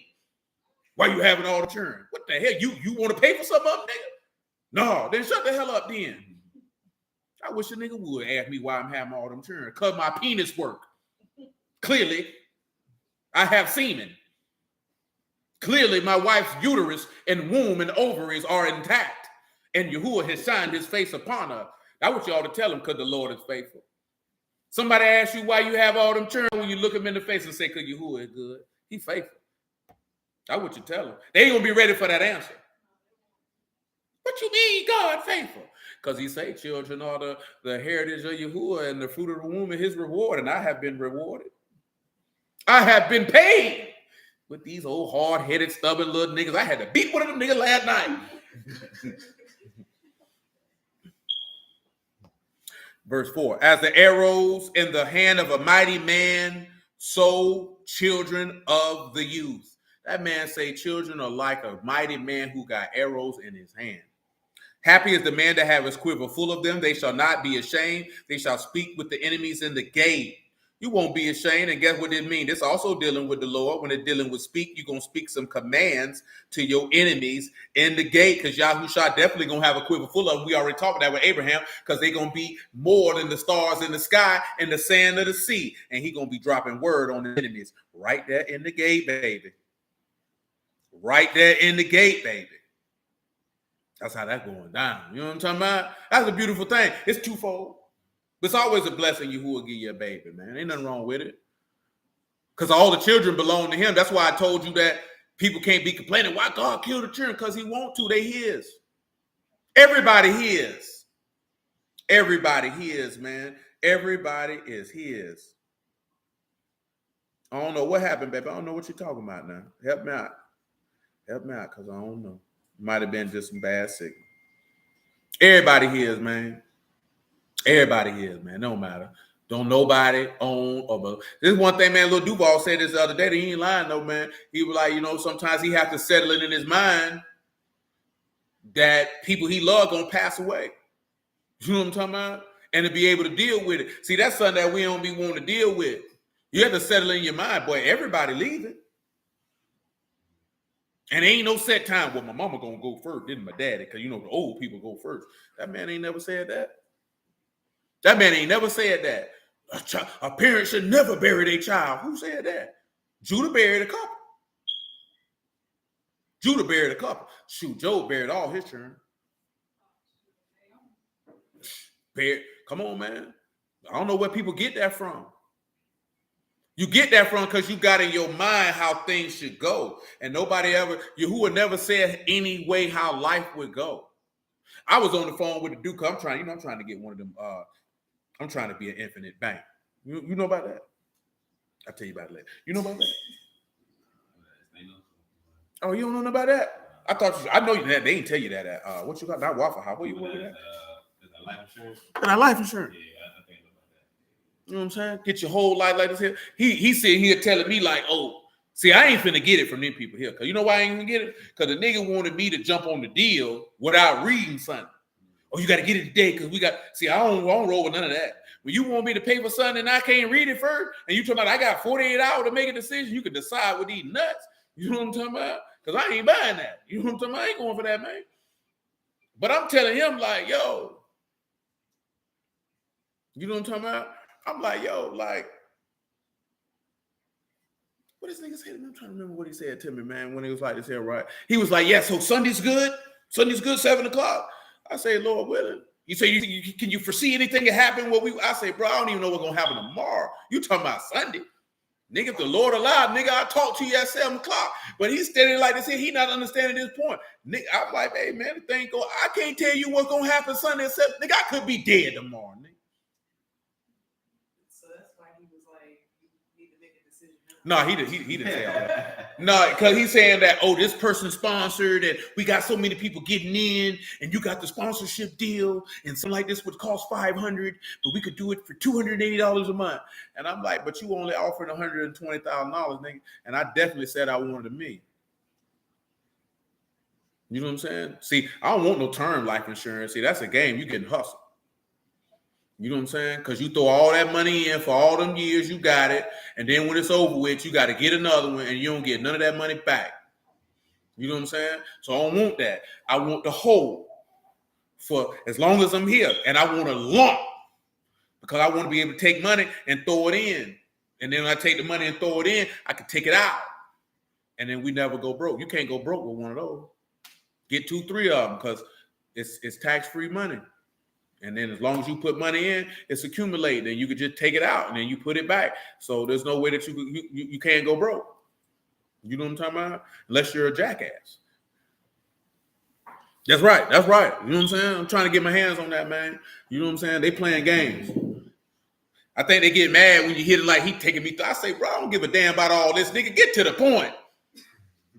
You wasting 30 minutes of my time with information, nigga. I told you calling me, and I already told you what I wanted when I talked to you the first time. I want a cash value insurance policy, nigga. I don't need no presentation. What is the ticket? Huh? I know it. I say, bro, how you want me to make an agreement to something I ain't even read it yet? He probably just, like you said, the term, that's what he's offering, not what you want. No, he was offering what I wanted, but shoot, you could offer anything. But as the white folks like to say, the devil in the details. You don't sign nothing without reading it first. And this nigga shot. I understand. What you mean you understand? How you gonna ask me to spend $300 a month and I ain't even read it first just because you showed me a slideshow? Come on, bro. What the hell wrong with you, nigga? You got to be stupid. Think I'm gonna go for that, man. You know what I'm saying? We ain't on that, bro. That don't make sense. Come back to Matthew chapter 4. That don't make sense. They'll get, man, let me tell you something, man. People get you if you're stupid. Yeah, I was just about to say that you probably come across a lot of simple people. You know what people get caught up on, all jokes aside? I told y'all this before. Greed.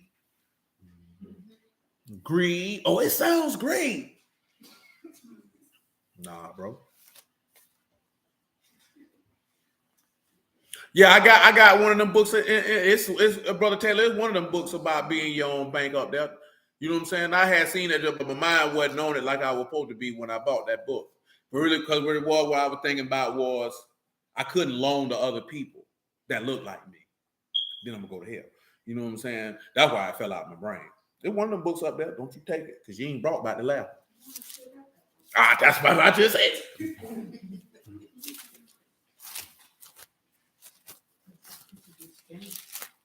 Yeah, but I definitely do. I don't have that particular book, but I definitely got a book about being your own bank, though. I definitely bought you one. You ain't read it. Yeah.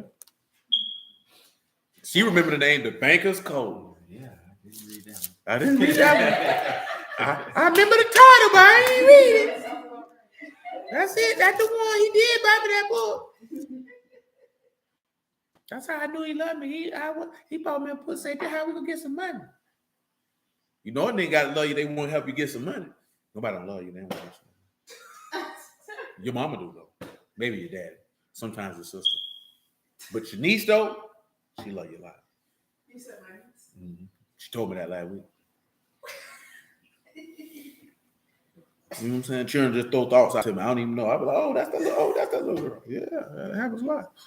She'll probably come around soon. She trying to say that, baby.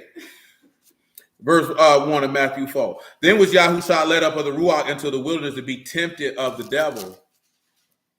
But when he had fasted 40 days and 40 nights after he was a hungered, and when the tempter came to him, he said, if you be the son of Elohim, command these stones to be made bread. He answered and said, it is written, man shall not live by bread alone, but every word that proceeds out the mouth of Elohim. Let's take that and lock that in with 2 Corinthians chapter 3. We've been holding 2 Corinthians chapter 3 for a long time this evening. Let's go ahead and let that rock. And then after that, I think we get straight to the point. Verse 7, I suppose. And after that, we'll go ahead and look at what you call it? Acts 13. Is it Acts 13?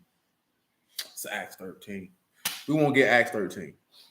Also, case in point, that's something that we start. And for those of you on Clubhouse and some of you on the stream, if you're not familiar, if you didn't come in the beginning, every service, and this has been consistent for about a good almost 10 years, maybe the whole 10 years. We start every service with John chapter 5, verse 39. Search the scriptures, for in them you think you have eternal life, and they are they which testify of me. And you will not come to me that you might have life. I receive not honor from men, but I know you that you have not the love of Elohim in you. I come in my Abba's name, and you receive me not. If another shall come in his own name, him you will receive. How can you believe which receive honor one from another, and not the honor that come from Elohim only?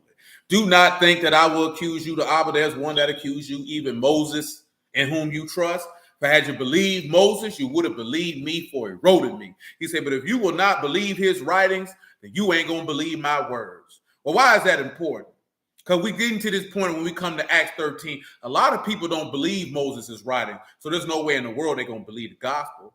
Because as we just looked at in that Genesis chapter 11, it's the same word. People say it's contradictions in the Bible. It's only contradictions when you're stupid. And when I say stupid, I'm talking about spiritually stupid. You know what I'm talking about? Because there's a lot of people who's spiritually stupid. See, my man's hit me up earlier. They were talking about that Oshapi Bible. I think it is. Oshape, whatever you call it. Dude going back and forth. And I told him, man, I said, the reason why you see a lot of that stuff, because a lot of dudes are women. And what do I mean when I say a lot of dudes are women? They have the heart of a woman, meaning that they're never satisfied. They're always looking for the next best thing, the next feeling. So they can't come to the word and be like, okay, this man is sufficient for me. They always got their eye out for something better. That's why when you hear brothers see the truth is deeper than that, you got to go down the rabbit hole. See, that's your problem. You like to go down holes. You know what I'm talking about? That's the problem. You don't need to be going down no rabbit's hole, nobody's hole, because he ain't tell you to go down no hole. He told you to stand firmly upon a rock. What you going down a hole for? You know what I'm saying? See, you only going down holes because that's what Satan on. I'm not trying to be funny right now. I'm ever so serious. You know what I'm talking about? When you sit back and you look at other quote unquote spiritual systems, they like to go down holes. And them going down them holes is symbolic for illicit and degenerate sexual activity. Never at any time did Yahuwah tell you to go down any hole. He told you to build yourself upon a rock. That's what he told you. He said Yahuwah is the rock. Is that not what he said? Elohim of judgment, just and true and righteous is he. That's what Yahuwah told you. You understand me? See, as the book tell you in Ecclesiastes, too much studying is a wearisome to the flesh. See, these boys like say, I got to learn more. You ain't even mastered the word. You ain't even received the spirit. And you still trying to learn some more. What you trying to learn? How to go to hell. That's what you trying to learn. You know what I'm talking about? And I'm telling my man that because he know he deal with more bruise than some of y'all deal with. So I know what he be encountering. You know what I'm talking about? But I'm just telling him like, yo, my G, like these niggas not satisfied. And I'm saying it's really a feminine attribute because you could tell that they haven't been raised by men because women like to go from thing to thing to thing, seeking some type of fulfillment. They're never content unless they have a man to moderate them, to let them know the folly of going from thing to thing to thing, seeking to fulfill an emotional desire or lust that can't be fulfilled. Most of y'all know that if your daddy was in the house, how he would have to moderate you and restrain you because you want to go over here and do this and go over here and do that and go over here and do that. Nah, baby, you can't do that. See, now this is something that's the difference. A good father is going to explain to you why you can't do that. A mediocre father, because I ain't going to say bad, a mediocre father is just going to tell you not to do it and then go on his way. Because I'm not going to say that you're a bad father. You're just mediocre, meaning you're average. The average person is not going to explain to someone why you shouldn't participate in that behavior. As I've shown you on numerous occasions, Yahuwah tell you why you shouldn't participate in particular behavior. That's how you get understanding. You don't get understanding by saying, because I said so. You don't get understanding because I said, don't do it. Every instruction that Yahuwah gave, he gave you the reason what would happen to you if you didn't follow it. That's how you get understanding. You know what I'm talking about? You get understanding by giving an explanation. That's why I be on y'all about how you going to explain that. Are you giving people an understanding or are you just giving them information? You got to give them an understanding. You know what I'm saying? Because when you have an understanding, then what can you do? You can save yourself. If you just have information, you're going to bump your head. Like I told y'all before, I got 2 homegirls, both of them trying to recommit themselves to the word. And you know what the funny part is? Both of them were raised in Christian households, one with a father who was a preacher. And they both gave the same testimony that their fathers were strict, but they did not explain. They told them what not to do, but they didn't explain. And you know what that caused them to have in their mind? That they was missing something on the other side of that door. You know what I'm talking about? And then they ran out there to that world because that man didn't explain. And then they took themselves through 12 to 15 years of unnecessary hardship that they didn't have to go through. And now you're getting older and now you want to go back to where you started. Now, part of that is their rebellion. Let's not get that twisted. Let's not just absolve them of rebellion. You know what I'm talking about? But also it came from the father didn't explain why you shouldn't do this, baby. This is what's going to happen to you. If you run out here with these boys like this here, baby, this is what's going to happen to you. If you do this or do that, that's what's going to happen to you. See, and that's why the children be messed up, because you don't explain. You got to explain it to them. Because then when they go make the bad decision, then you know full well they had a full understanding that they were being a jackass when they did it. You know what I'm talking about? See, you can't really be upset with the child if you ain't giving them no understanding and they go out there and bump their head. You're going to have to be partly responsible on you didn't effectively communicate to them. You know what I'm talking about? But if you effectively communicated, you can look them dead in the face and say, son, you sure is stupid. But I love you, though. And I'm going to show you why you're stupid one more time. But, son, you sure is stupid. You know what I'm talking about? Because that's what Yahuwah did, didn't it? Back around you sure is stupid, didn't it? See, he could do that because he explained it to you. See, we don't like to hear that because what you mean? Explain it to them children, man. If you can't effectively communicate to your children, man, there's something wrong with you. Ain't nothing wrong with them. They don't know nothing. You know what I'm talking about? That means you shouldn't have to yell. Your words should be clear and concise. They should be able to understand fully what you want them to do and what you don't want them to do and why you don't want them to do it and why you want them to do it. Because on the stuff you want him to do, you need to explain it and why you want him to do it. And the benefit, did not Yahuwah tell you the benefit of serving him? And what you gonna get? Come on now. If you look at, people always say this, ain't no handbook on parenting. Lies, I say. The word of Yahuwah is there. You know what I'm talking about? But what you looking for is, you looking for and say, this is how you parent, versus looking at how he parents by actual application. If you pay attention to what type of father he is, he'll show you how to father your children. You know what I'm saying? That's why I told you, we got to leave the nigga raising alone. You don't need to beat them children. That man didn't come off the top rope beating them children. He didn't come off the top rope yelling at them children. He didn't do that. Now, some children got it. And that's to make an example. Because sometimes you got to make an example. But for the most part, that man told you, man, he said Yahuwah slow to wrath. He said wrath don't work the righteousness of Elohim. So what that tell us?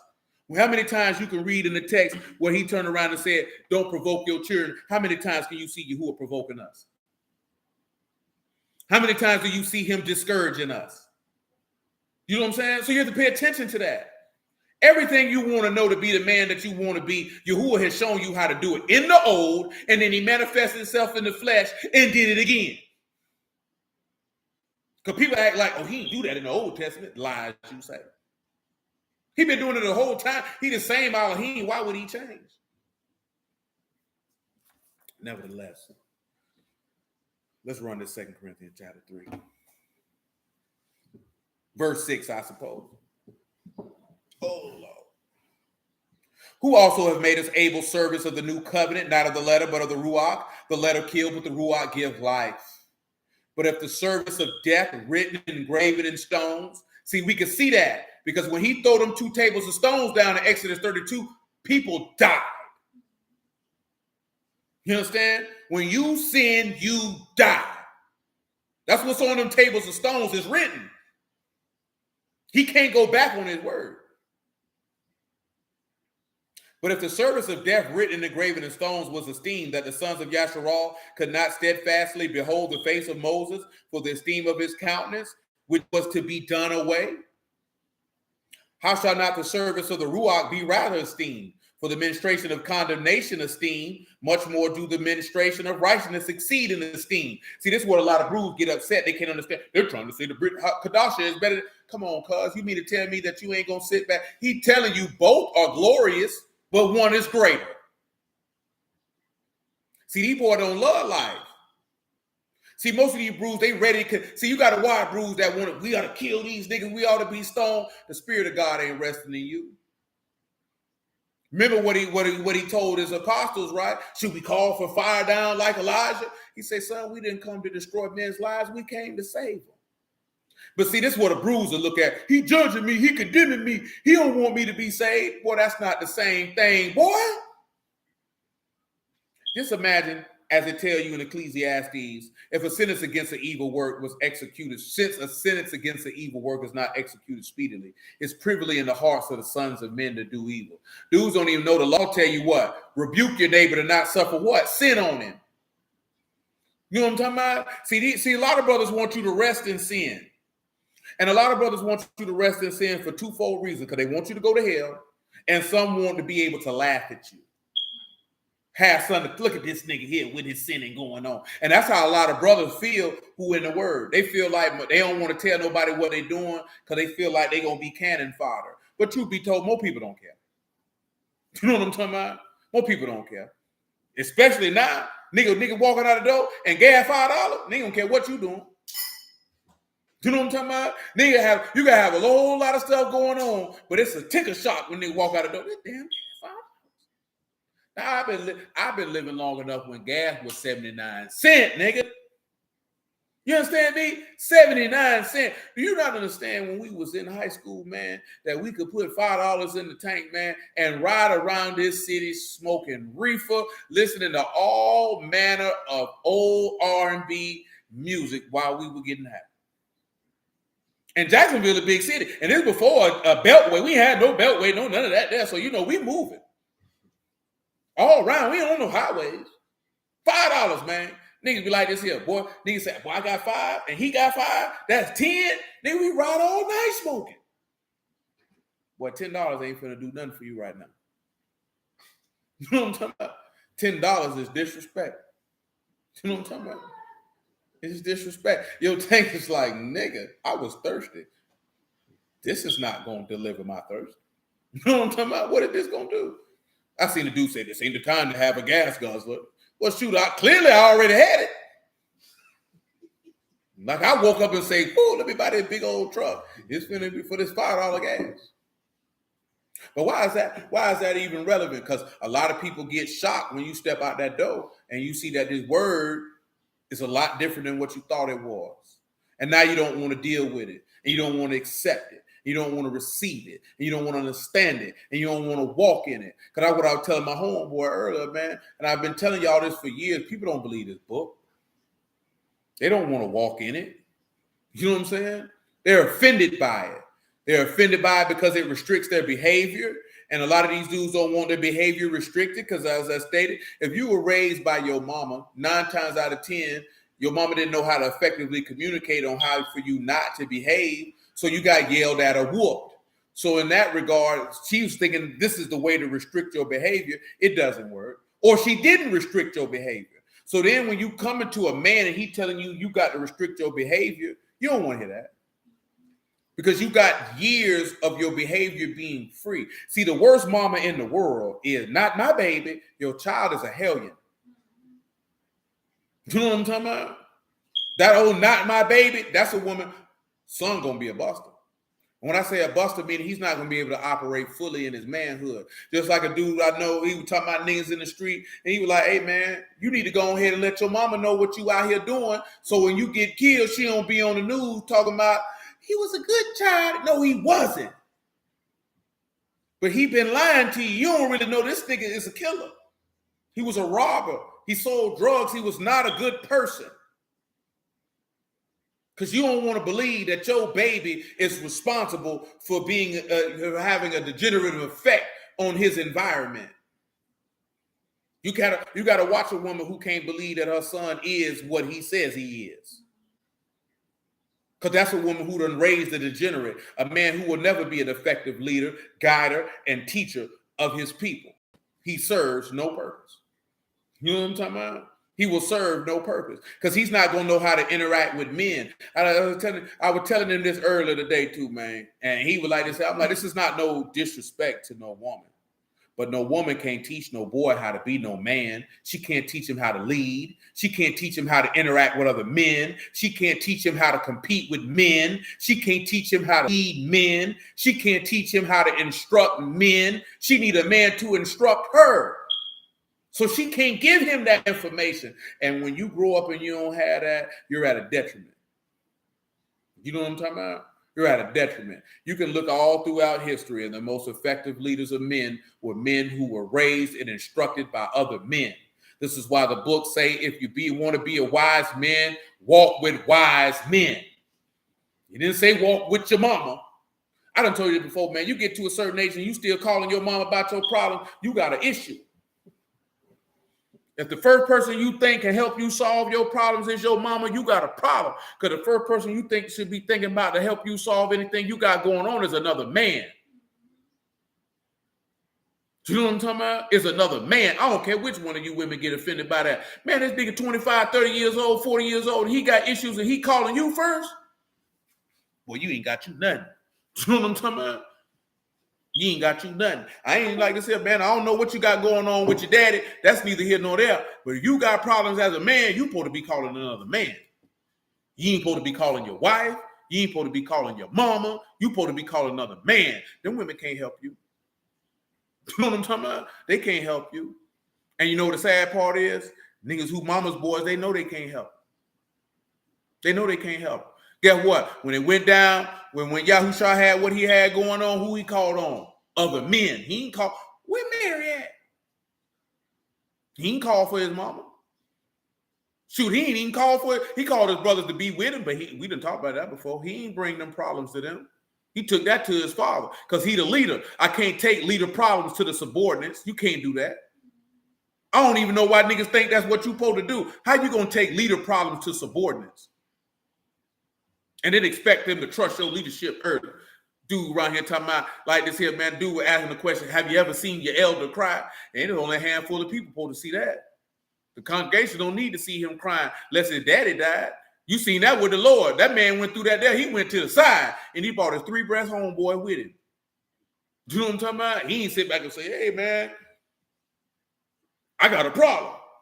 I want all y'all to see it. You're not going to trust. I understand what the brother was meaning, but that's not effective leadership. You're not following that. Boy, if little Johnny walked in the house right now, he went to go to crying, Monica gonna look at this nigga like, oh, hell. I done married the wrong nigga. This nigga's in here crying. Did your mama die? No, she ain't dead. Okay, maybe his daddy. Is your daddy dead? No, he ain't dead. I'm gonna start smoking cigarettes. That's what's gonna happen. You know what I'm talking about? You know what I said? And I'm saying it, but every woman in here know if they nigga walked in the house and that nigga went to crying and ain't nobody dead, she like, oh no. She her life go to flashing in her brain. She go to assessing things. And we gonna make it. Truth be told, you gonna lose. I know some people, they need to have a vulnerable space. Man, that junk sound good till you go in there and do it. Now, I ain't saying the man shouldn't cry. We done had it come. You cry all you want to. Go in the bathroom. Go get your brothers, have a cry. But don't cry in front of your old lady, man. You know what I'm talking about? And I ain't saying that because she gonna take it and throw it in your face. She gonna question your ability to handle adversity. It's gonna be in the back of her mind. It's gonna be in the back of her mind. Will this nigga fold? And then the disrespect start coming out. You know what I'm talking about? That's what I'm trying to spare you from. I ain't saying you can't have those emotions. Man, have them, bro. But she gonna disrespect you. It said muted. No, my mic on, Jay. It's on. I don't know what's up with that. That's how my daddy cried one time. What he was crying about? Because we got him like a toolkit for his birthday. That's different. I was like, That's different. You cried because you like it, or you didn't like it? He cried tears. He cried because he didn't like it. Oh, he didn't like it. Yeah, we kids. We like 10 years old. So why did he cry? Because he didn't like it yet. Because I guess his other white kids got him something better. Oh, that nigga sucker. Definitely. Yeah. I was like, Daddy, for real? Like, there's nothing wrong if you crying tears of joy. Like, if y'all just had a child. No. You know what I'm saying? You shed tears of joy, that's fine. If y'all in prayer, you rejoicing in the spirit, and you shed a tear, that's fine. Ain't nothing wrong with that. But I'm talking about you crying, it's an adverse situation, and you're allowing her to view that. She's going to question your mental fortitude. She's going to question your mental fortitude and your ability to handle adversity. And she's going to question if you have the ability to lead. Now, what she just mentioned, that make you look at your daddy like, my daddy a whole buster. Nigga, you crying tears about a gift? Nigga, we 10, nigga. Nigga, I ain't got no job. That was exactly what happened. Just don't do, because I'm telling you, like, the Lord cried. But he didn't do it in front of everybody. And the one time he did it in front of everybody, guess what had happened? Lazarus died. Lazarus died. Ain't no shame in crying that somebody died, man. But I'm sitting here telling you, your subordinates, man, when they walk around, this nigga always, that's the first thing gonna come out of my mouth. This nigga always crying. You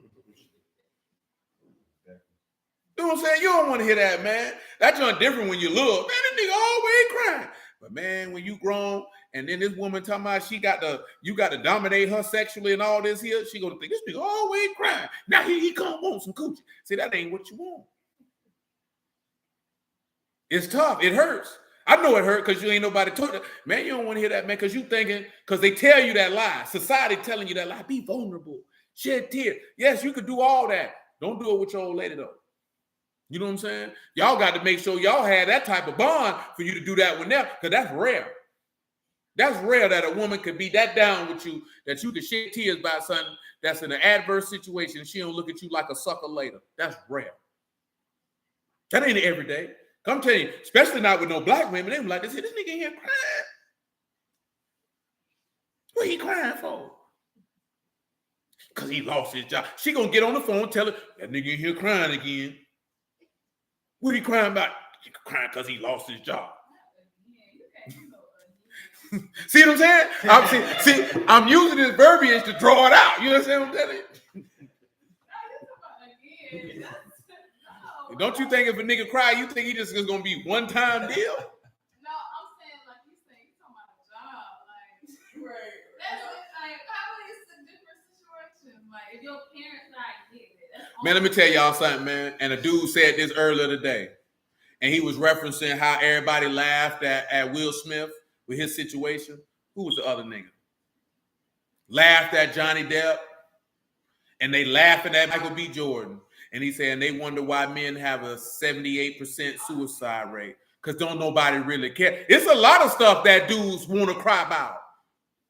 But they know that they can't share that. Because number one, nobody cares.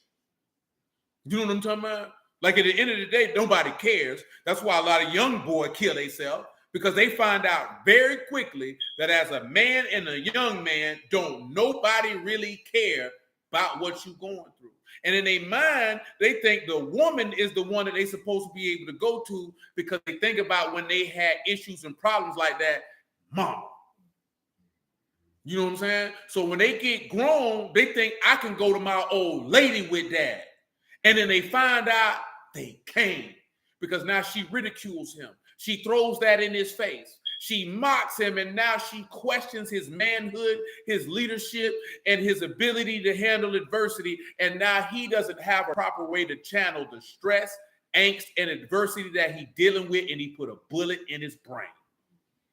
Nah, I understand all that. I feel like that's where, like we were talking about before, when men Yeah, but I'm just talking about in general. Most men don't have other men to do that with or even instructed that that's what you're supposed to do. So what click in their mind is, anytime I had a problem, mama. So they thinking I can do this with my lady. So why would they call him mama if she's still alive? Because now they looking at it as, I got you. So I think I can come and do that with you. Because now I have you. I shouldn't have to go to my mama because you the woman who loved me and gonna nurture and comfort me. That's how a man mind work when he ain't been taught by no man. He thinking, my wife would do that. I feel like I don't know, just me. I feel like for that click, she had already got shown you that. But most men marry women who don't show them too much of anything. In his mind, it's, I can do that in front of my old lady because she loved me. And then they find out that y'all don't want a nigga to do that. And then they also are being conditioned by society that you should go to your woman and do that. And then women get on there and lie and say they want a man to do that. And then he do it. And then he finds out, I shouldn't have done that, but now it's too late. So, I was going to ask you if, like, both of his parents, like, failed him. That's a lot for a lot of people. And, I mean, but he hasn't told his wife. That his parents failed him? No, like, all the traumas that he's been through. That's why they don't. And then, of course, like, that's what leads to, like, suicide. Yeah, but it ain't even most men, the suicide don't come from traumas that his parents put him through. It comes from dealing with the adversity of life. Whatever he dealing with in the present. Like he might be sad and depressed about some stuff in the past, but it's the present. Man, most dudes, absolutely. And Darius said, imagine y'all coming to you doing that. You wouldn't want to serve him.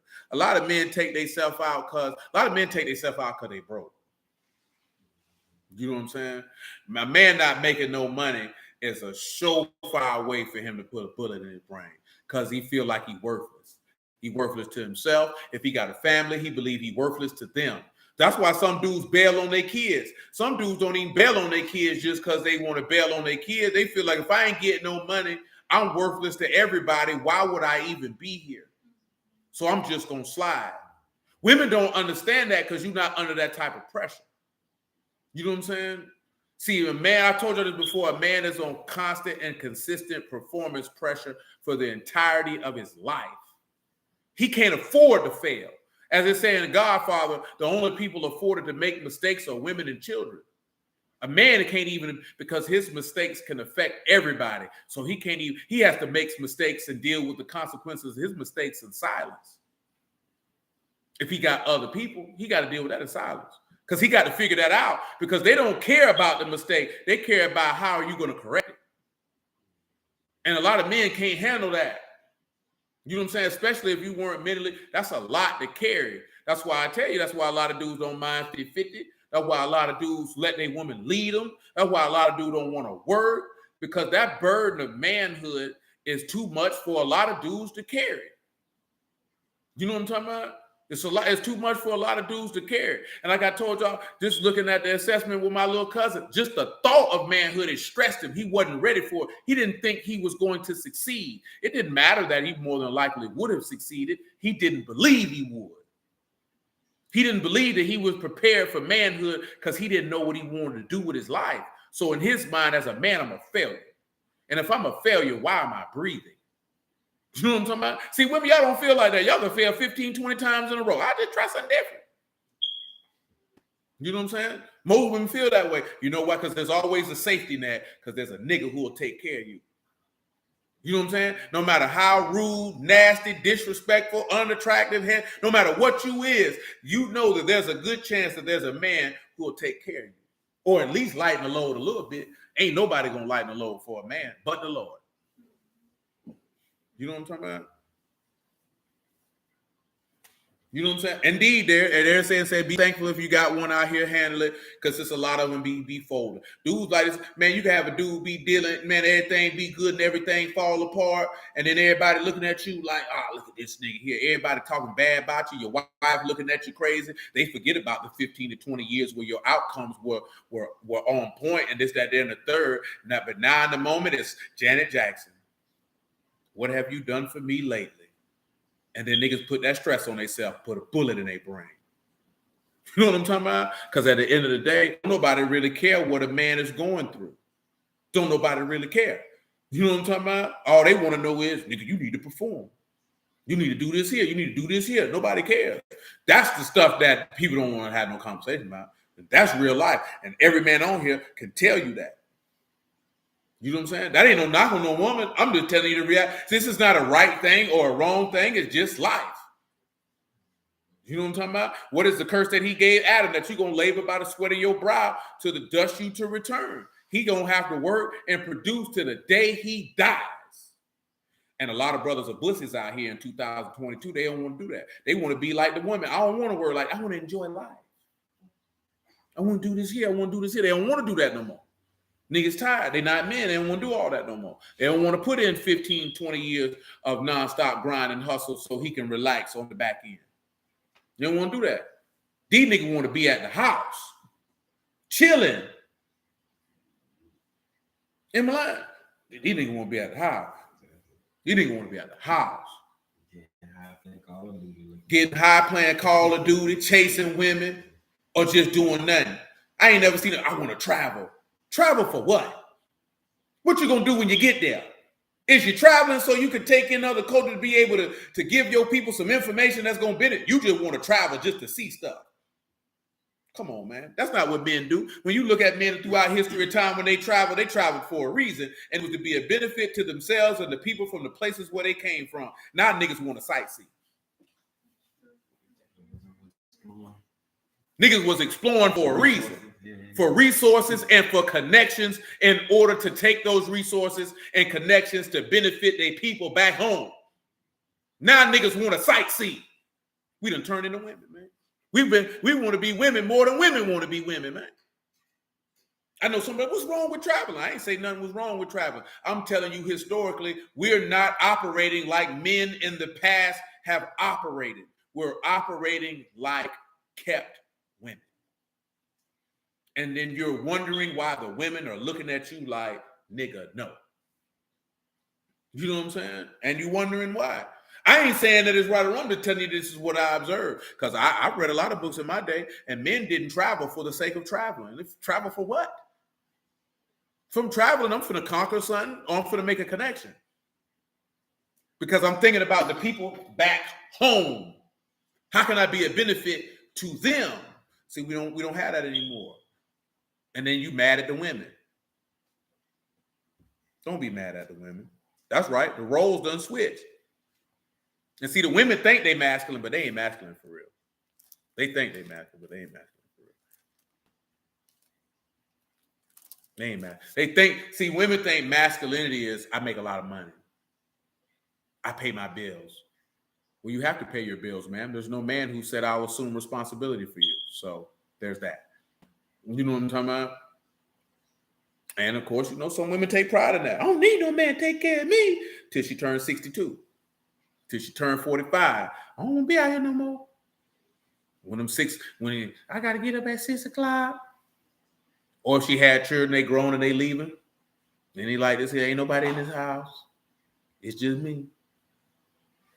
And next thing you know, that's where the cat's in. And the tequila. And the vodka.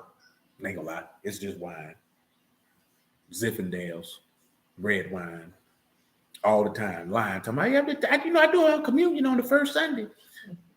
You can't do that at the house, man. Look, she's like, I just did it the other day.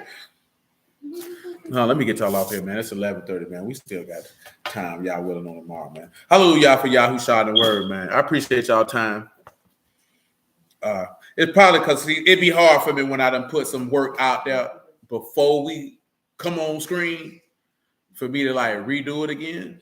For those who didn't hear it, it's because we had to do something. But prayerfully, you got something out to Genesis 11. We still got some stuff to look at from Exodus 24 and going through Exodus 34. We're not gonna spend a lot of time talking about this here. Like I say, it was sparked off my man asking me about this here. It's for Exodus 34 with the 10 words and things of that nature. But also, like I said, I mentioned, man, for the brothers, though, what we talking about, man, don't never be ashamed to reach out to your brothers and be like, hey, man, I got this going on, that going on, whatever the case may be. Ain't no shame in that, man. Ain't no shame in dealing with stress, being stressed. You know what I'm saying? Don't let Nipsey Hussle lie to you, talking about I don't stress out, nigga. Hey, that's him. Don't let that nigga lie to you, man. You know what I'm saying? Ain't nothing wrong with it. Ain't nothing wrong with it. You know what I'm saying? Ain't nothing wrong with it. You just got to make sure that you get with people and have a conversation. Is fourth is to have the proper coping mechanisms to deal with whatever it is that you're dealing with. You know what I'm talking about? But don't try to go it alone, because I've told y'all this before. The fastest way to be overcome by Satan is to try to go it alone. You know what I'm saying? You ain't got to go it alone. The Lord didn't go it alone. And you ain't striving against nothing from sin, striving against sin or anything of the flesh under blood. You know what I'm talking about? That man was dealing with that, and he knew he was finna die. Ain't nothing we dealing with finna kill us. You know what I'm talking about? So if that's the case, man, don't go through all that. Just know there's people care. Because, see, what a lot of brothers don't really think is that even though they know they brothers care, a lot of brothers feel like don't nobody care what I got going on. That's just how men mind work. Don't nobody care. You know what I'm talking about? It's a sad state of affairs. I'm just telling you the reality of life. A lot of brothers feel like don't nobody care. And you sit back and look at it. You ever care what your daddy was going through? You ain't never gave it no thought. I'm talking about when you was a child. You ain't even give no thought. If my daddy dealing with something, your daddy could have been dealing with something every day for 6 months. You'd have never known it. I did. I love my daddy. We used to go to Burger King and eat egg McMuffins. They don't even sell that at egg McMuffins. Sometimes we go buy videotapes. So I know my daddy be all. I love my daddy. You know what I'm saying? I love my daddy. I know. Sometimes I blink. That's why I know he upset. And I just sit there with him and give him a hug. You are really something else. Oh my gosh. You know what I'm talking about? Nah, I think a lot of times. For real, bro. And that's true. Niggas don't be knowing that gonna be that serious until they kind of, get to that boiling point. Nah, my man said, like I said, a lot of brothers don't want to open up. Like you said, they don't want to say nothing. That's why I'm saying that if you got brothers, go have that conversation with them. It shouldn't be no shame in that. You know what I'm saying? It ain't no shame in that. It don't make you weaker or lesser a man. It makes you a human being. I'm just telling you, don't take that stuff to your old lady. Because at the end of the day, what is she gonna do with the information? She ain't gonna help you. You know what I'm saying?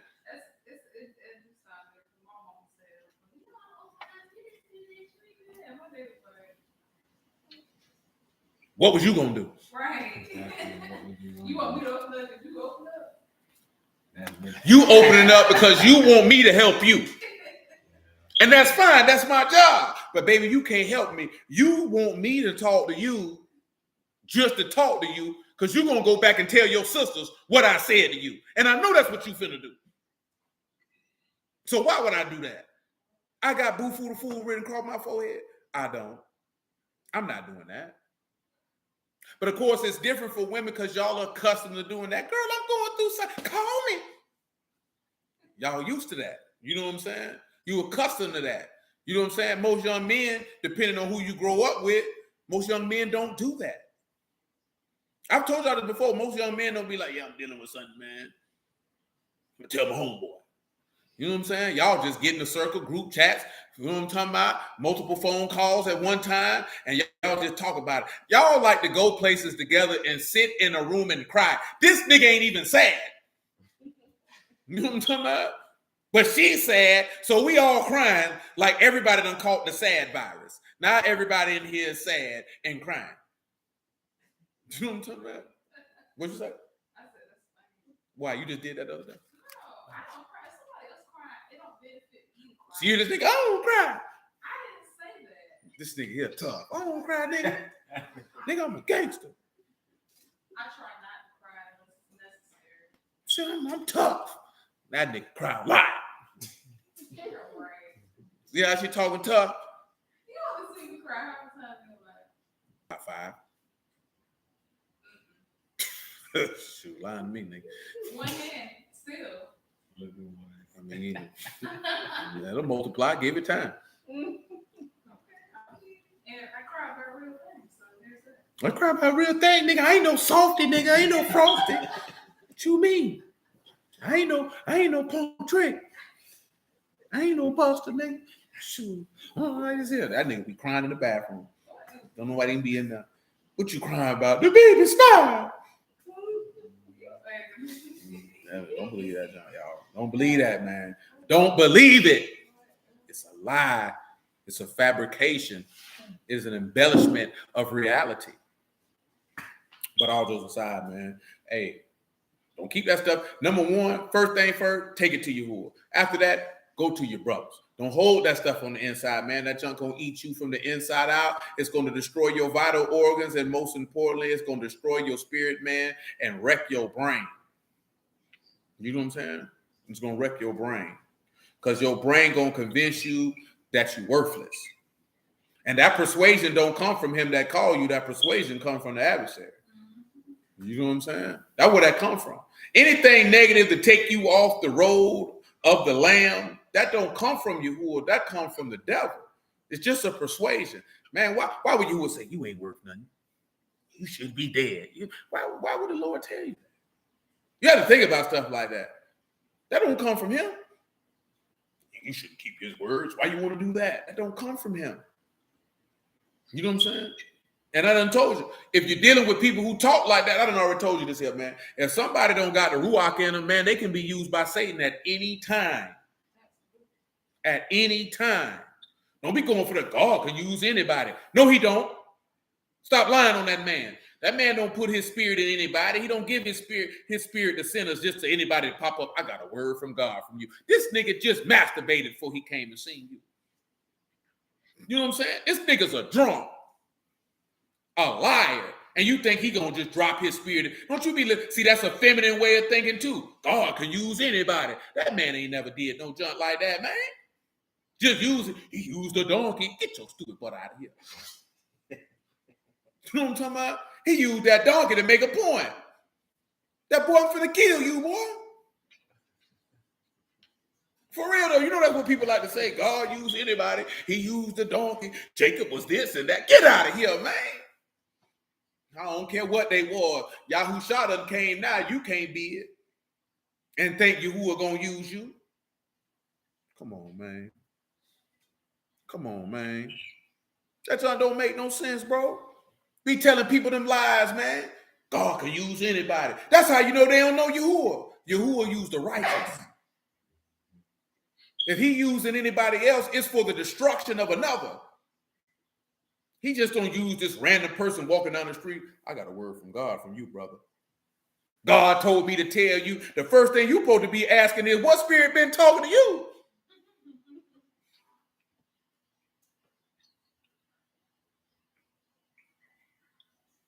Who trying to raise their hand?